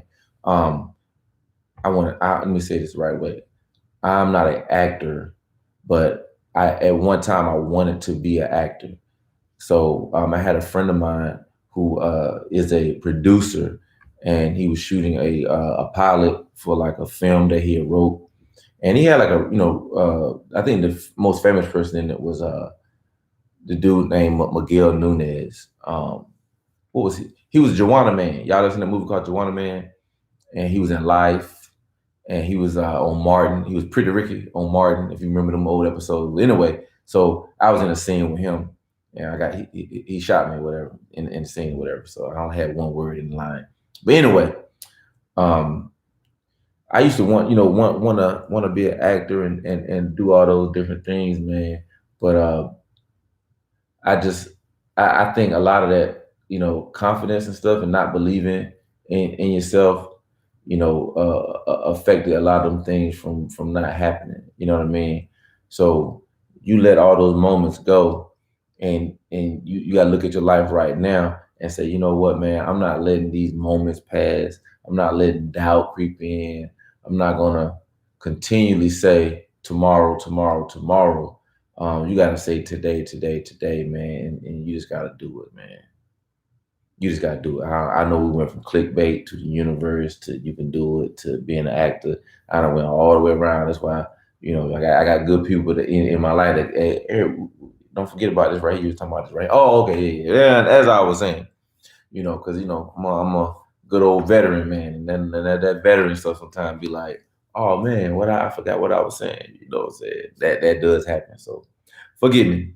But generally, when I'm doing my public speaking, I have my slides and I have my little reminders. Like, all right, I'm starting this right here. So even if I go way over here, I can come back right there. What's stopping you right now? Chris Tucker was poor when he did Friday sleeping on the bench. Oh yeah, no. I would say I don't have a desire to do that, but it's something that I would do if somebody called me and was like, "Yo, man, I seen you on YouTube, man. You wild boy. Man, we'd love to have you in this project right here." You know what I'm saying? But it's not something that I'm pursuing, if that makes sense. Like honestly, what I'm pursuing right now is to grow my influence, grow my finances, to be able to immediately resolve financial situations for homeless people and people that are less fortunate. Like immediately, while people are worrying about their little $3 that they were gonna give somebody at the stoplight, I'll let them keep worrying about giving their $3 or giving their 50 cents to somebody and how they worry about them going buy some liquor and all that stuff, buying cigarettes. I'll let them continue to do that. Continue to do that. I want to have the unlimited financial resources as to where I'm watching the local news and I see that a family was burned out. And knowing that things in life happen, I already have multiple homes in the various cities in the area that a family can immediately move into. We can immediately get them clothes and shoes and stuff like that and immediately put money in their bank account so they won't ever lose their dignity. They won't ever have to beg and put a sad face on and feel any moments of hopelessness. Like as soon as I see the fire on the news at night, the next day, we already working with the family. And even if I didn't talk to them, if we can get the resources to them, the house is right there. The money is being, here's the check, you can deposit your bank account, and this is from a private donor. God bless you. Those are the things I want to do, and I'm going to have the I-8 at some point when I'm able during the day to strategically go to areas where the people are less fortunate, where there are homelessness, people that are homeless that are in these areas, downtown Fayetteville, and some other areas, Murchison Road and whatnot. I plan to have the I-8 down there. I plan to have one Lamborghini one day. I plan to have that down there. That's the instant attention getter, right? Boom, attention getter. And I've done this before, and again, I'm not saying it for any praise or anything.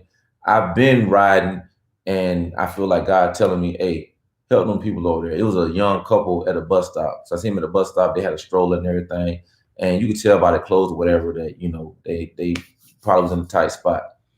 And I don't know how much money I had on me at the time or whatever. I just went in my pocket and just whatever was in there. I just pulled up behind the bus stop. I said, "Hey, God wanted me to give you this," and I gave it to him. And I jumped back in the car and left. So when I was pulling out, if you could have seen the look on their face, it looked like a black. In my mind, I'm thinking they like, did a black alien just get out of a spaceship and give us some money that we need?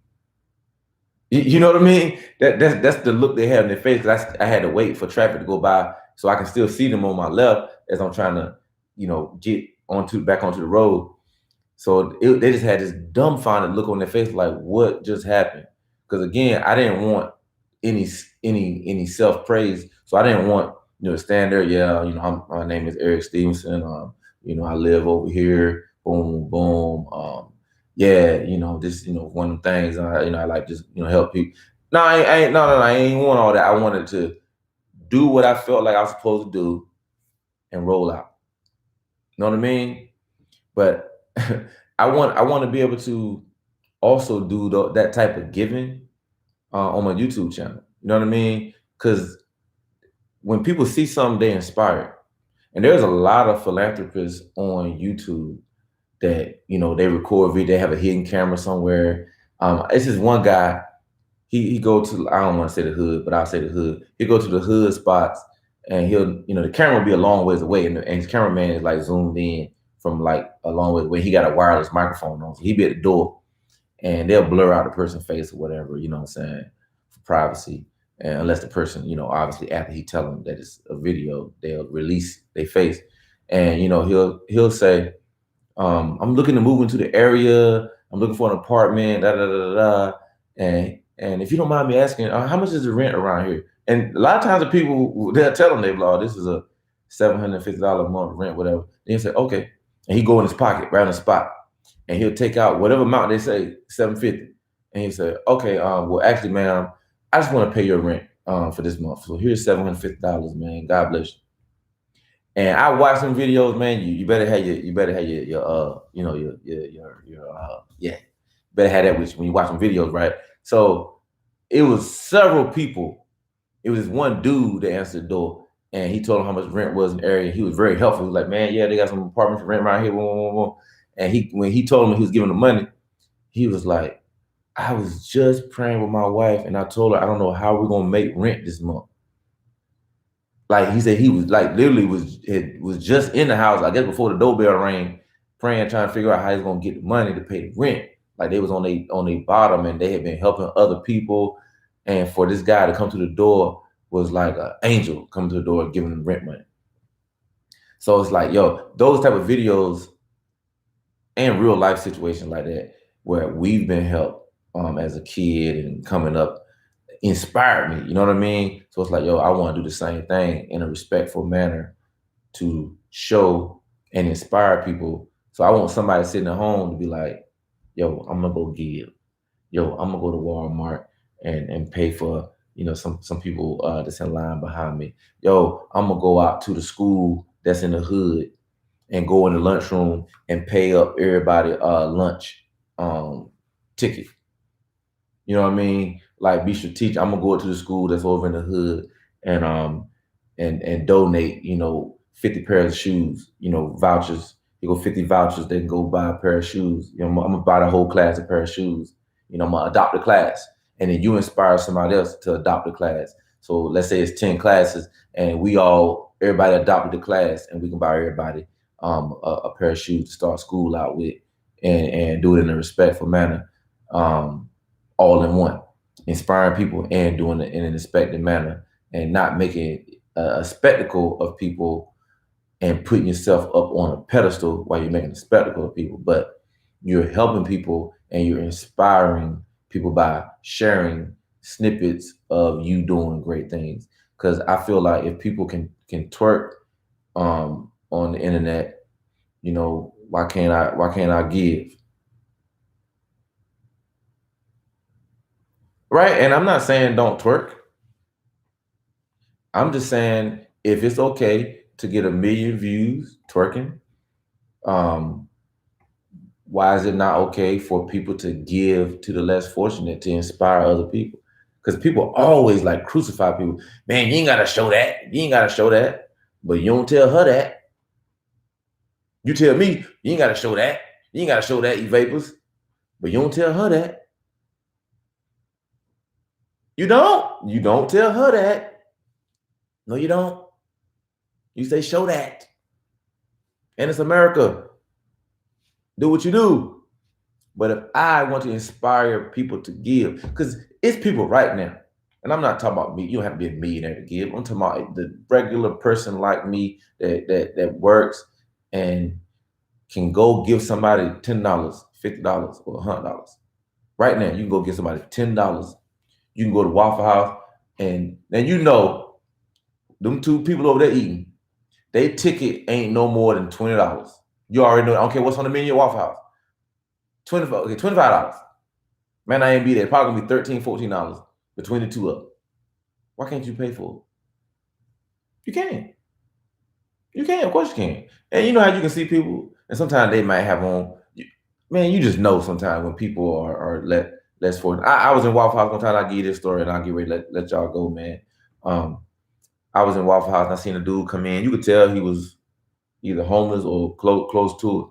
And he came in, and you know, and you could tell the lady didn't even want to take his order, whatever, because he had a bunch of, like, he had his hand, had a bunch of pennies in there. He was, you know, and me immediately, I was more thinking like, I don't even want to see him in here groveling, these people acting like they don't want to help him. So as soon as I seen him do that, I told the lady, I said, hey, whatever. I told him, I said, bro, whatever you want, man, I got you, dog.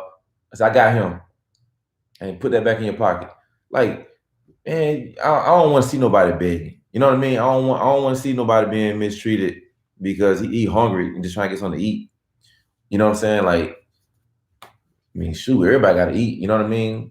I don't want to see nobody begging for no food, man. So I like, hey, man, I got you, dog. I mean, how big was that? That's nothing, man. I think I spent $8 on my man eggs and sausage and stuff like that. And what's $8? I mean, like, I'm talking about me. What's $8, man? But you know what that did? That brother was smiling. And we talked for a few minutes. He told me his name. I told him my name. We had a great little conversation. And what's the difference between him, me, and you? A banana peel. Y'all know what that mean? Those y'all that, I know it's getting late. You know, if you're still here, y'all know what that mean? The difference between me, you, and him. a banana peel. What's different? So that's a problem with America. We're too judgmental about each other. Absolutely, man. We all any one of us could have been a banana peel away from being in his situation. I tell you, I grew up poor. I mean, what if we slip on a banana peel and we never climb out of poverty and I'm still in the hood right now? Or would have got killed in the hood. You know what I mean? You know, what if? Banana peel away. Whoop, you slipped on that banana peel, you got a DUI that night, and you never got the job. Oop, you slipped on a banana peel. You know, you had your wisdom teeth taken out, and you got some codeine for the first time, and then you're hooked on the codeine. You know what I'm saying? So like all that kind of stuff, you got to think about that kind of stuff, man. You could be a banana peel away from any type of situation like that. So, but yeah, man, a lot of America, man, we way too judgmental, man. Way judgmental. And the whole judging word is more so for judging is saying, I see you making a mistake and I want to help you not make that mistake. So we should judge each other. Like, hey man, that's a bad way to live, brother. This man, yo, drinking and driving. Oh no, don't do that, cuz. Man, let me see them keys. We're judging. We're seeing something and we're making an assessment and then we're giving advice. That's judging. So yeah, we should judge one another to help one another, not judge from a high place of superiority and they're inferior because I'm judging you from a high place. No, I'm judging you from the same place you're at because I've done the same things that you've done. And I'm saying that don't work. Well, I'm saying that right there gets you killed. Yeah, and as I always say, it's America. And I did 20 years in the military to keep you free, for you to go out and make a bad decision. But I don't want you to. So I'm going to judge you in love from the same level and not from a place of superiority. Mango, that's why we need, man, people like you to teach, inspire, and show the younger generation how to break this horrible cycle and inspire them to be better. Yo, man, I appreciate that. And that's accurate, man. And you know what? There are people that are my same age, like I'm 46, and there are people that are 46, right? It's not meant for them to reach the young folk because they're out of touch with younger people. You know what I mean? That's one thing about me. I feel like I've never lost. There's never been a gap between me and a lot of younger people, even with the gray beard or whatever. My natural vibe is what my natural vibe is. It crosses racial boundaries. It crosses age. You know what I'm saying? It crosses nationalities and all of that, man. So I feel like I have the ability and I know what gives people attention. Even being a social media expert, I'm a social media expert. I know how to use it, how to make it work, all that good stuff. And that goes back to the whole I-8 thing. So if I want to cut straight to the chase, pull up in the I-8 at the school, doors come up, hop out, got some Concords on, some J's, or I got a pair of red bottoms on, Christian Louboutins. I hop out with them on, you know what I'm saying? With I red bottoms, little gold piece on, you know what I mean? Fresh, trendy outfit. Instant respect. They don't know me from Adam. Folk would instantly respect you. They done did the math. Lord, he getting out of the I8. Oh, got red bottoms on? Oh, what? You got the iPhone 11? Oh, what? They listening. Hey man, what you do? You feel me? So a lot of stuff I know you laughing. Hey, Wavy, you laughing. You laughing, bro. But I'm strategic with that, man. I'm fully aware of that. Like when I go speak to like young folk, like I've been the last 2 Tuesdays, there's like a college church ministry. And I've gone to talk finances with them. And I already know I'm coming up in that joint fresh, dripping. You know what I mean? Out the gate, I'm instant. I walk in the joint, it's like, oh shoot. You know, even when I pull up, oh shoot, looking out the window, see the I pull up, doors come up, bam, boom, boom. And I'm talking about money. So you know what they're doing? They're like this. They're like this. Now, I could come in, I could have drove the 4Runner up there, or I could have drove the Corolla up there with my nice Joseph A. Banks suit, tie, Cole Haan dress shoes. Oh, look at this cornball. Look at this cornball in here with the suit and bow tie on, man. What he about to sell us some bean pies or something, man? Some incense or a Watchtower magazine? What he about to do? You know, final call. What he about to do?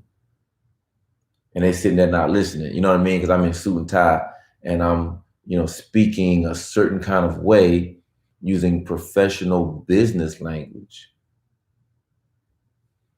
What Mango said, no disrespect, I hear that all the time. I think it's BS. The older generation is unwilling to change their way of thinking. If you have patience and continue to talk with them, things can change. No, I agree with you, bro. But it is on us to make that change, you know, to reach the other generation. So yeah, you're right. So I mean, yeah, you're right. Yeah, you're absolutely right, man. I guess it just comes natural for me. And maybe that's why I feel like I'm the one that can do it and others can't do it because I don't see people willing to do what you're saying. You know, in my generation, I don't see them willing to change. A lot of them, it's always beating up millennials. You know, like, man, them millennials, man, they ain't this, they ain't that. But I'm like, I know some good ones. I know some millennials that's on their grind. I know some millennials, man, that got their own business, man, or at least trying to start a business. It might not work, but they doggone, they try. They 20 some years old, and you know, we 40 some, they ain't never even tried to start a business. You know, like, so yeah, so it's natural for me, you know, and I'm always in touch with, let's just say, certain technology. You know, if I need to be on Snapchat, I'll be on Snapchat. If I need to be on TikTok and reaching certain people through TikTok, I'll reach certain people through TikTok. IG, the same thing. You know, I'll do that. And I'm not doing it like, how do you use it? No, I know how to use the platforms. You know, if I'm looking for Shelby GT500, I don't go to the Chevrolet dealership. Go to the Ford dealership. You know what I mean? If I'm looking to reach young people, I'm not running straight to Facebook. If I'm looking to reach young people, I'm not running to the newspaper. You know, I'm not doing that. You know what I mean? So if I'm looking for a certain kind of young folk, I might be on Twitch. And I have a Twitch account also. If y'all know what Twitch is, some of y'all probably like, what is Twitch? So I have a Twitch account. I can reach certain type of people on Twitch. I can reach certain kind of people that's friends with me on Xbox Live. You know what I mean? So I know where to meet you at on Snap, on IG, on TikTok. Certain kind of people gonna be on there, and that's what it is.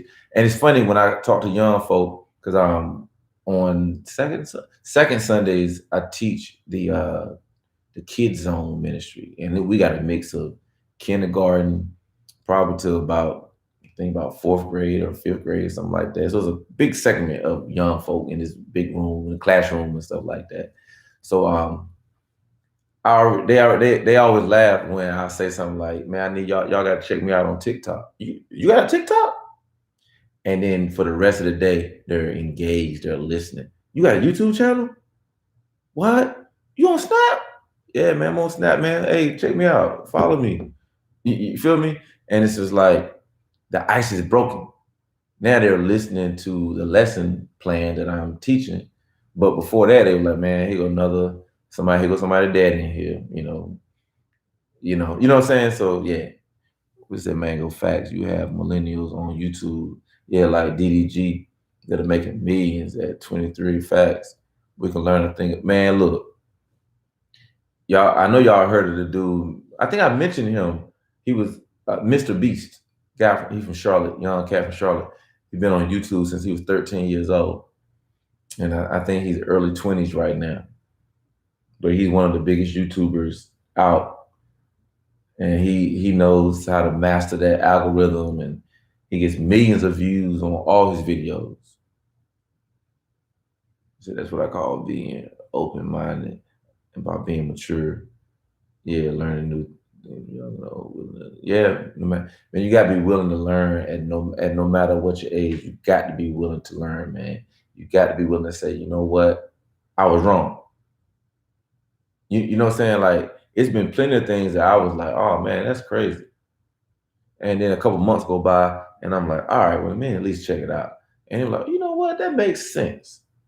Or you know what, 95% of the young folk think that this is true. So as I know that it's not true and I think it's dumb, I can't say it's dumb because 95% of the young people believe that this right here is true.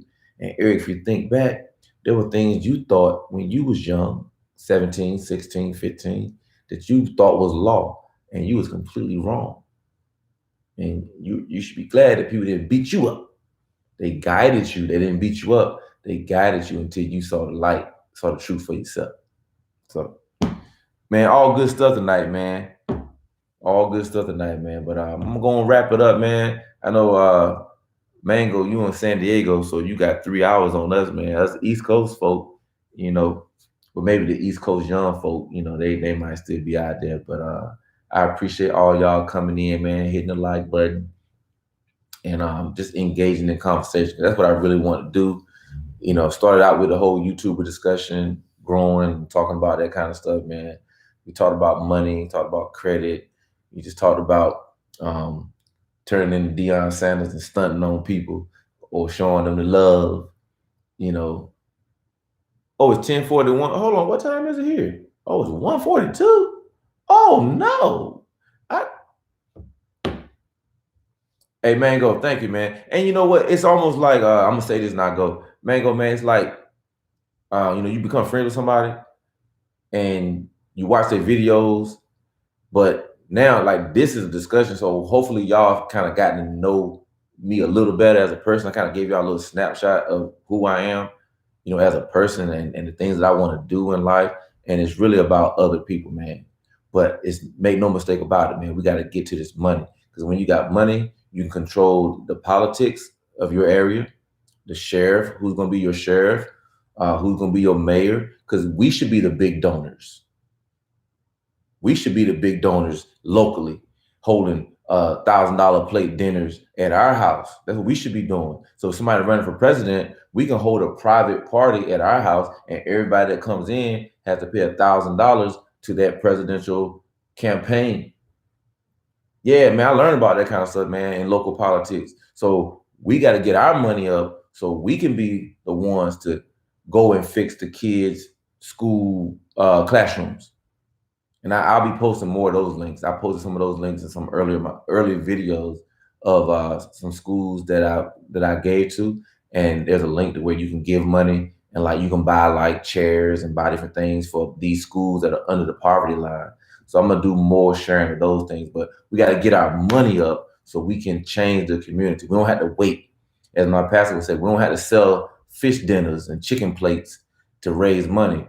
Hey, somebody got burned out. Hey, Mango, hey, send me 50,000. Hey, Wavy, send me 50K.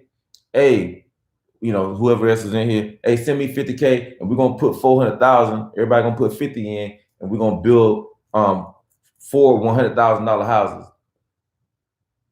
You know what I mean? So we're gonna have them right here, and we have some duplexes, and then we'll rent these out. But anytime somebody get burned out or there's a domestic violence situation, and the family needs to move, we can move them straight into this house right here that we already own, that we already bought. And when they're not occupied, we can always rent this one out, and we can recoup the initial investments that we made. You know what I mean? Like, we can recoup that, even though you're going to get some charitable donation credit, but we can be renting out some of the stuff that we put to get our money in on. We can be getting income coming in, and we can be helping people. We got income coming in, we help people. Then if we want to sell one, we can sell it for more than we bought it for, and we made money on that. But we doing it together. We're not waiting on the city. We're not waiting on the city council to do nothing.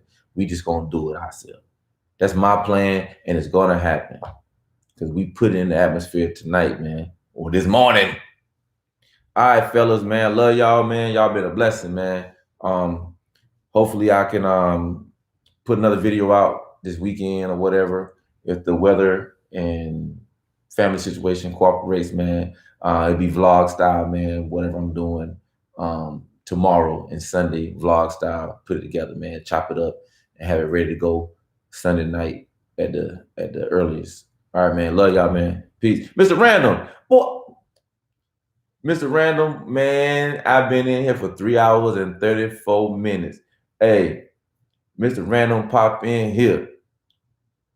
Hey, Wavy, I'm with you, brother. Hey, if that opportunity comes, man, it's gonna happen.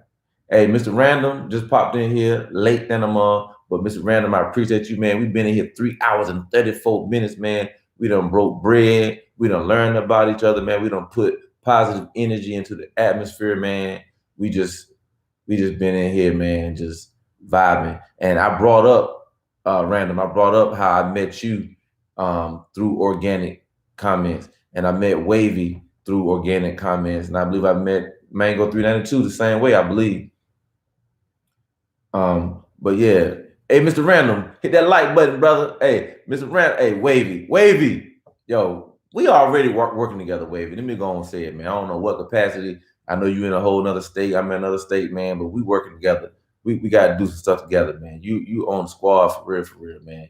And look, when I have my paid staff, man, you're going to be the first one to get paid, brother. I'm going to say that right now. That's on everything. Mr. Random, you already know, fam. Me too. Just off the live. Oh, yeah, you was on the live too. Oh, Random, you hit 1K?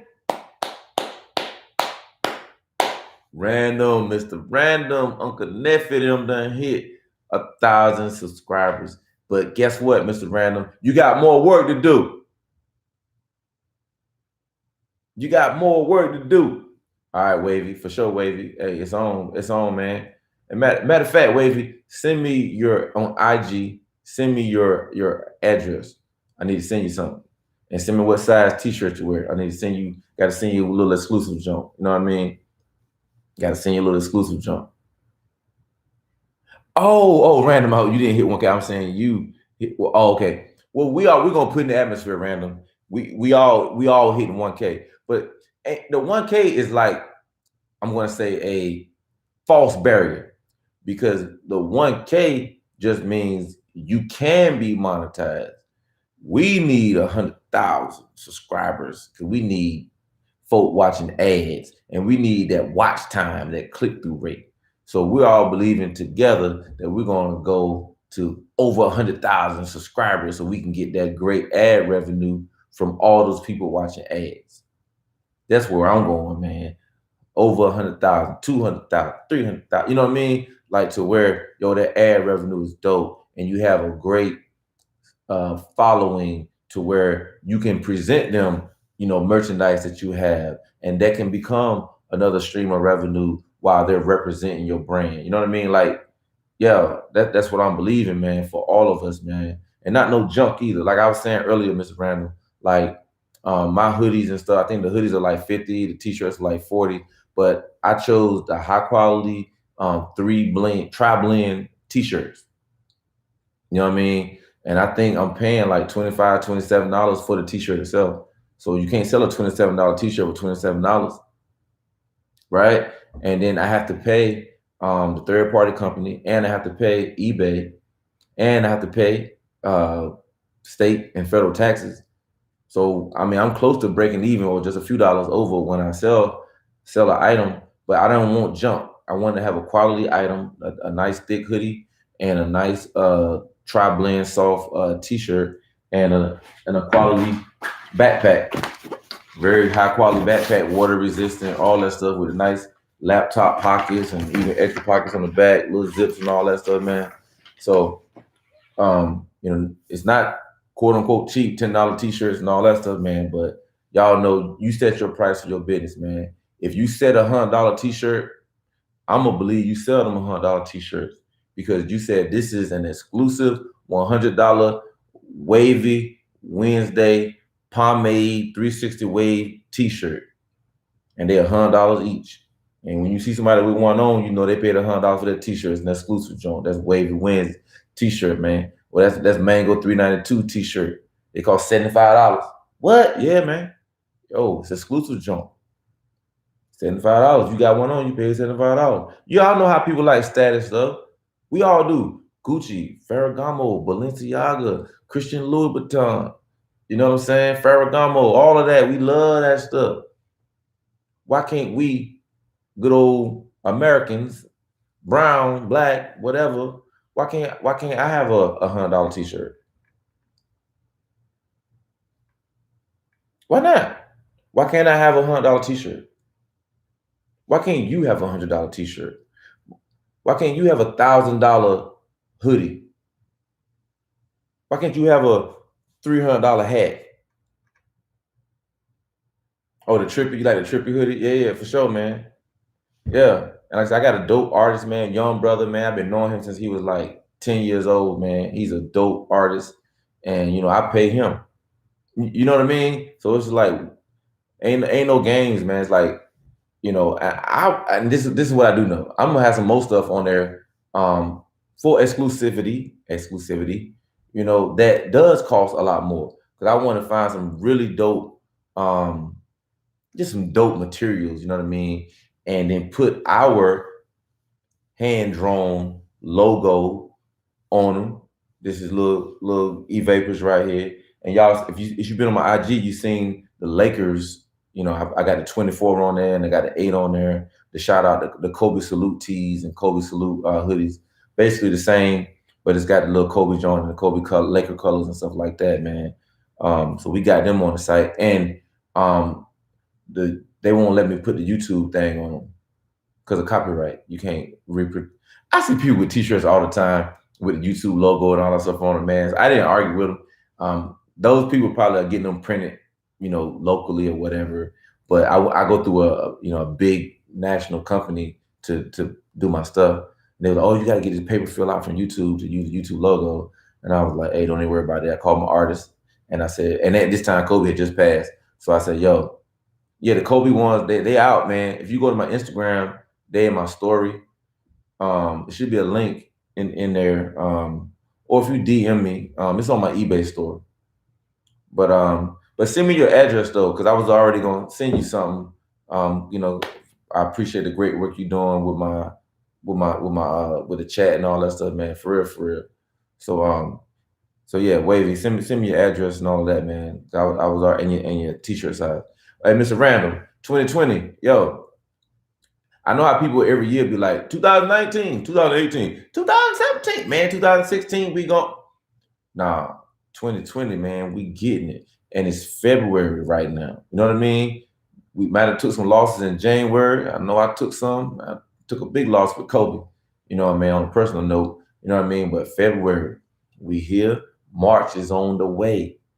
And we're gonna win. We're gonna grind on YouTube. If we're trying to be YouTubers. Now, if we're going to be YouTube, we gotta grind, we gotta put videos out, we gotta critique our stuff and say, that could be better. That wasn't good. That was really good. Let's do that again. Oh, let's find the things that we do really good and do it over and over. Even if that means we gotta make shorter videos of higher quality. But we gotta make sure we're putting out stuff on a regular basis. So folk are like, dang, man, Eve, you to put a video out, every 3 days, every Monday night, Sunday night, you put a video out. Well, it's Sunday night. What's going on? I'm waiting on that notification. What's going on? That's how it's supposed to be. People anticipating you dropping. We'll say, Mr. Random, get it while it's cheap.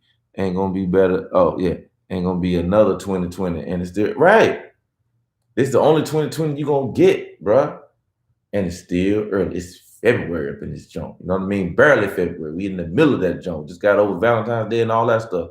So it's go time, man. It's all the way go. Man, y'all done got me hyped, man. It's 1 something in the morning. I need to be going to bed. I got stuff I got to do tomorrow. It's 1:52 over here on the East Coast, man. Got Kobe Bean right there. And they go the logo right there with that 24 on there. Yeah, Young E-Vapors with a 24. And we got Young E-Vapors with the 8. Then we got it like this with all 3 of them on there. You know what I mean? Brothers Keepers Ministry Production. Yo, man, we got folk coming in here and I'm trying to go to bed. Make sure you hit the like button if you're coming up in here, man. We've been having a great. Oh, you like the logo joint, man? Yeah. Yeah, my artist, he drew that joint out, man. It's in the Rugrat style, the old cartoon Rugrats. in the style, but he flipped it around, put a little box on there like I used to have, some little cool shades on there. Then we did the Kobe salute with the Lakers colors and all of that, and got E-Vapors in the glasses. Don't go eat, get that grind. Hey, I'm at, hey, I'm at 3 hours and 44 minutes, man. You know what I mean? I'm gonna have to pull up out of here. Hey, my man Wavy done hit the like button and subscribe. Oh, he said, man, make sure y'all hit the like button. You know, that's my teammate right there. He on the E-Vapors family, boy. When I tell you, I appreciate it, man. Hey, Mr. Random, I was talking about what happened the other night. Tonight, the other night, I met. Well, I had already followed Mango, but like we vibed in your chat, man. Like it was like a natural vibe, man. And he connected me with his people in Charlotte, people in Durham, and now a photographer in Raleigh. So it's like all that came from the random chat, man. Hey, Random, I know 5 hours. Random, I ain't going 5 hours. I'm going to tell you. I think I might hang on in here. Man, let me grab this orange so I can hang on in here for about another 15 minutes to make it 4 hours.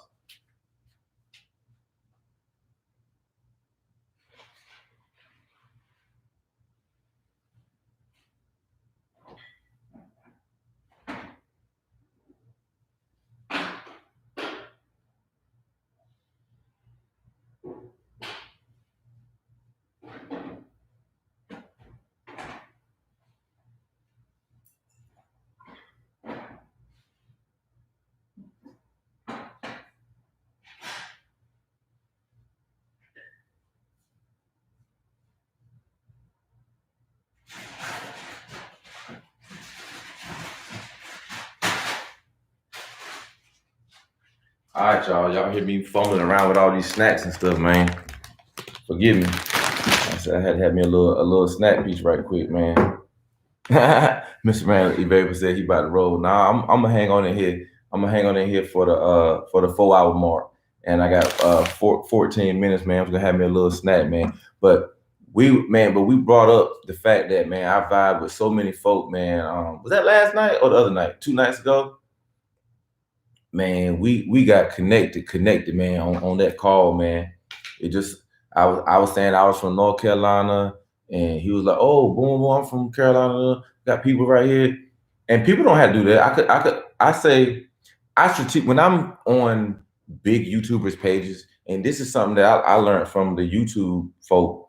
They was like, comment on big YouTubers pages, comment and have a comment that stands out. And I'm like, well, that's naturally something that I would do anyway.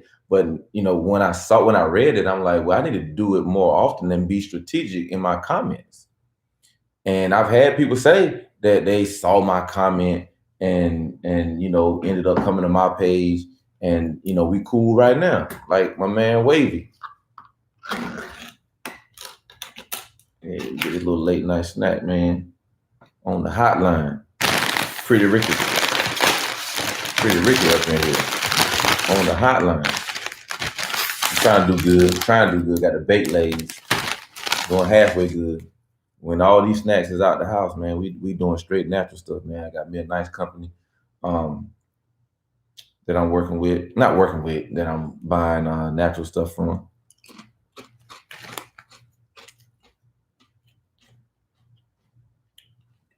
But hopefully everybody in here is subscribed.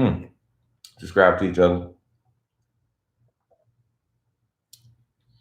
Hopefully we all subscribe to each other in here, man. If not, you know, please do. Brothers Keepers Ministries and Productions. It's EJ, yeah, keep on grinding, big bro.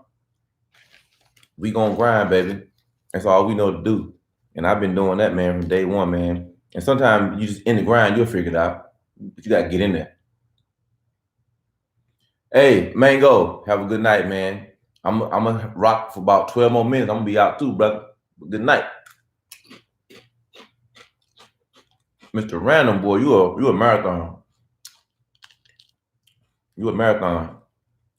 I looked at that thing, I said, boy, they're doing a 5 hour jump.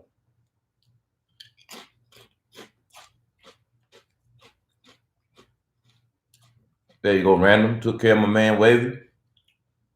What you say, Wavy? Did you go to the gym? Evape? I wish I could take my laptop plugged in right now.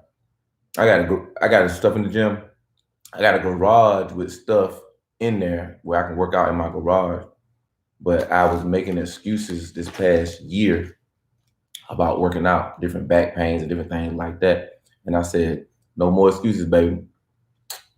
I brought my stuff, it's cold outside now in the garage. So I brought my dumbbells and my bench inside my room. So back pain, whatever pain, I'm gonna be in there, bro. And that's why I was talking about these snacks and stuff. I'm gonna do that part too. I started ordering this natural, clean eating, basically clean eating and stuff like that, man. So I'm gonna enjoy these last little snacks. But when they run out, we're gonna be all natural up in here.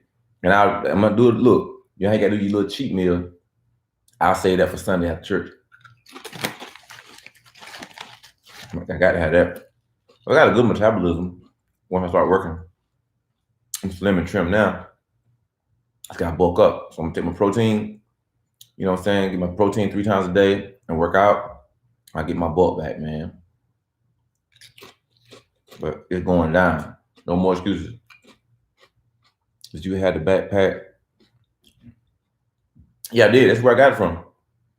And I was in the Navy. I did 20 years in the Navy. So, I developed that while I was in. And, it's only gotten worse because I'm not spending the time I need to spend on my body. Now, think if I was a professional athlete and I could work out, go to physical therapy, get massage therapy, get heat and ice and on my body 4 days a week, 5 days a week, massages, heat, acupuncture, weight room, sauna, going to the pool. Think of what kind of shape I would be in physically, you know what I mean? And I got time to prepare meals and, eat healthy and not having to, go to work and do an 8-hour day at work. And, then you got, do your family. You got to be a daddy, got to be a husband and all that stuff. Got to be a, member of the community, church and all that stuff. What if I had that kind of time to take care of my body? And that's what I need. I need that kind of time to take care of my body. So yeah, got me a couple little light snacks right now, but I got my healthy foods coming in, bro. What you said, random, gotta stay healthy. Makes you feel great and confident, right? And when I was in the military, man, at one time, boy, I would have thought I was doggone Apollo Creed from Rocky. But you go on that deployment, eating 3 meals a day, eating protein 3 times a day, working out sometimes twice a day, hitting them heavyweight, boy. Bulked all up, whoop, swole up, big neck, traps, trapezes, all up in shoulders, man. Yeah. You said you don't know how organic does? I don't know how Mr. Organic does it. Mr. Organic got time. I got my book. Matter of fact, when I was probably 35, when I was really bulked up big, 38 is young. I mean, I'm 46, easy for me to say that. Even 46, man, I can go in there and get it. I just got to do it. But I have those pains in those different places that make it more difficult, and it's prevented me mentally from going in there because it's like, yo, that don't hurt me. I can't do it. But it's like, now you know what I'm gonna do? I'm in pain when I don't work out. So well, shucks, I'm just gonna be in pain while I'm working out. And I'm gonna find the time, I'm gonna make the time, and then as career, I got to reevaluate like my career and stuff like that. I'm like, okay, if health is wealth, you're gonna have to put more time in your health some kind of way. You know what I'm saying? You might need to make a career change. So I'm figuring all these different things out. What Mr. Randall said, ain't nothing wrong with snack. What's that? Oh, snacking. Got to treat yourself. Oh yeah, I already know you was A1. Oh yeah, the military. Oh yeah, absolutely, man. Lean, clean fight machine, baby. You say go, we'll take you up out of here. You know what I'm saying? Say the word go, get a joke up out of here. Yeah, yoga. You're right. I've been working with the VA for a couple of years now because it's back stuff, and a lot of that is stretching. A lot of that is being hydrated, drinking water, being hydrated, and stretching on a regular basis, man. Literally when I wake up in the morning, I should be stretching. You know, stretching those key areas, but definitely those yoga stretches. And I've tried yoga before, and it's just one of them things where it'd be like a wave. No pun intended, wave. You be on a wave, like, oh, I'm doing the yoga thing, I'm doing the stretching thing. And then 2 days go by, you don't do it. Next thing you know, you off the wave. You know what I'm saying? Because you distracted, or you know you got to go to work and you didn't get up early. So it's like you got to make decisions in life, man. Like, well, what do you need to accomplish right now? I'm like, yo, these health goals are important to me. So I said, I'm gonna find a way to get these health goals done. You know, I'm all about that, man. We're gonna get it done.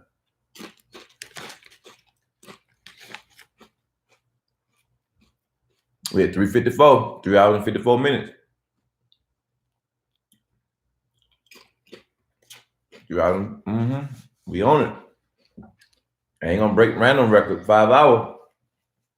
Mr. Random, a legend, boy, on the live, boy. I be at work, Mr. Random. I get them emails. Be like, Mr. Random is live. I'm like, dang, I'm at work. Because I can't have a cell phone at work. You know, just based on what I do and where I work. Can't have a cell phone. So, you know, but I can see my email and all that. But I'll be like, dang, Mr. Random doing another live. And now I scroll down, I'll be like, hold on. Is this an old email? No, it ain't no old emails. Today, he doing live again. Then the next day, he's doing live again. As this joker's trying to break the live record. I don't know what the live record is, but you in the runnings. And then I seen that jump. I said 5 hours on the record, you know, on the next day. I said, nah. But the way we was vibing in here, them 3 hours went by so fast. It wasn't like I'm trying to do 3 hours. No, it was more like the conversation went from, I'm gonna do a quick live right quick. I was gonna do like an hour. Random laughing. I was gonna do like an hour, man. That hour turned to 2, turned to 3. And then literally I was already saying goodbyes, man. I'm gonna see y'all brothers later. And then guess who popped into live? Freaking Mr. Random. But yeah, the time flew because we had some good questions, some good dialogue, man.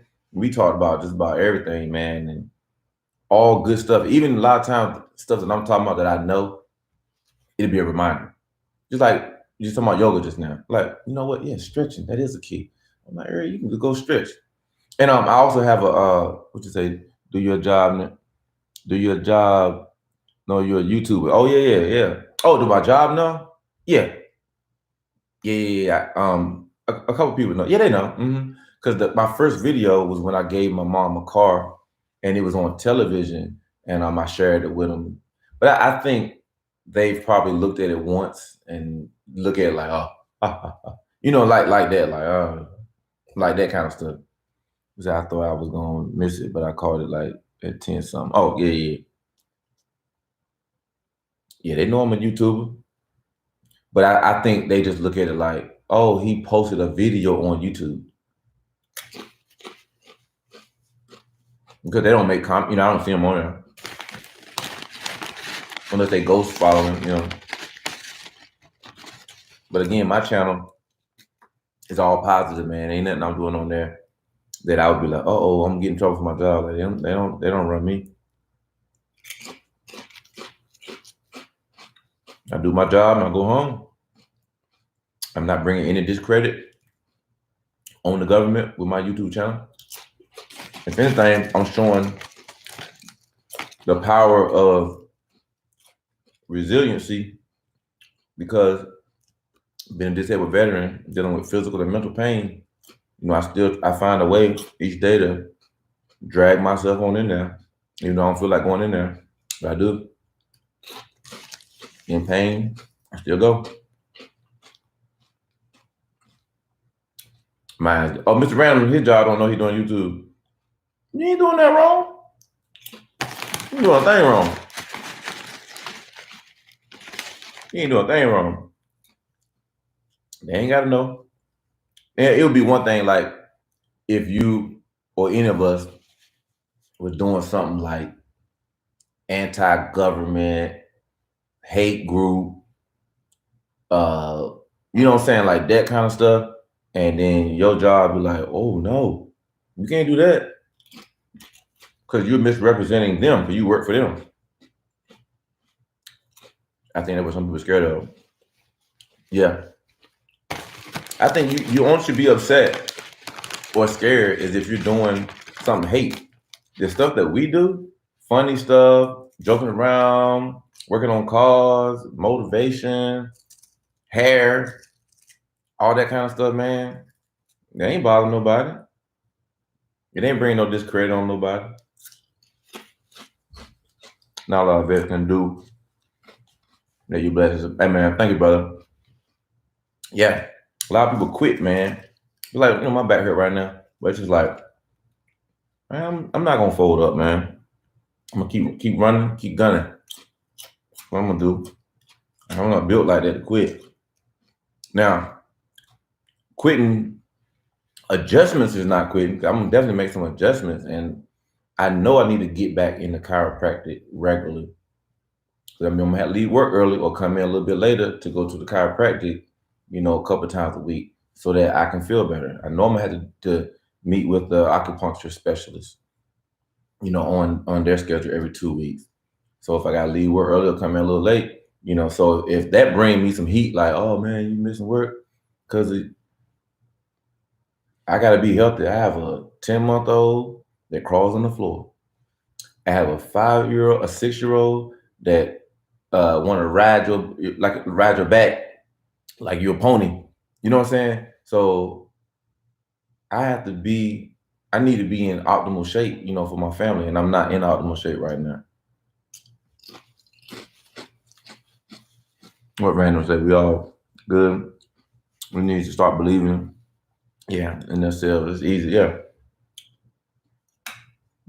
It's a reason that there are so many motivational channels on YouTube these days, because people doubt so much, man, and people doubt other people all the time, and then people believe what other people are saying, and we're not taught that we can do anything, that we kings, what I'm saying, that our ladies are queens, that we're great and we came from greatness, what I'm saying, we came from royalty, we are royalty.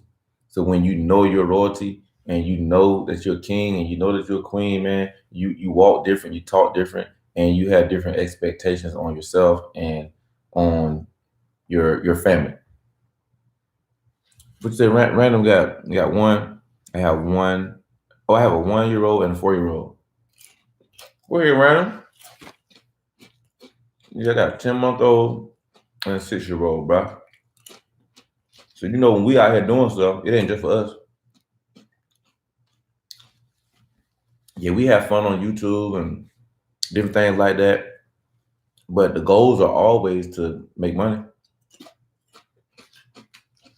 Doing what you love and making money, boy, that's a blessing. Just doing YouTube. I said, what we doing right now? Just doing YouTube. Oh, 2 girls. Yeah, man. I'm like 2 girls. That's it for me. That's it. I'm done. God willing, I believe I'm done. I believe that. It's a blessing to have them. You know what I'm saying? Well, we made it to 4 hours and 2 minutes. So I'm gonna take me a picture of how many watch hours it say. But Wavy, thank you, Wavy. Make sure you're on Instagram, you inbox me your address and what size t-shirt you wear.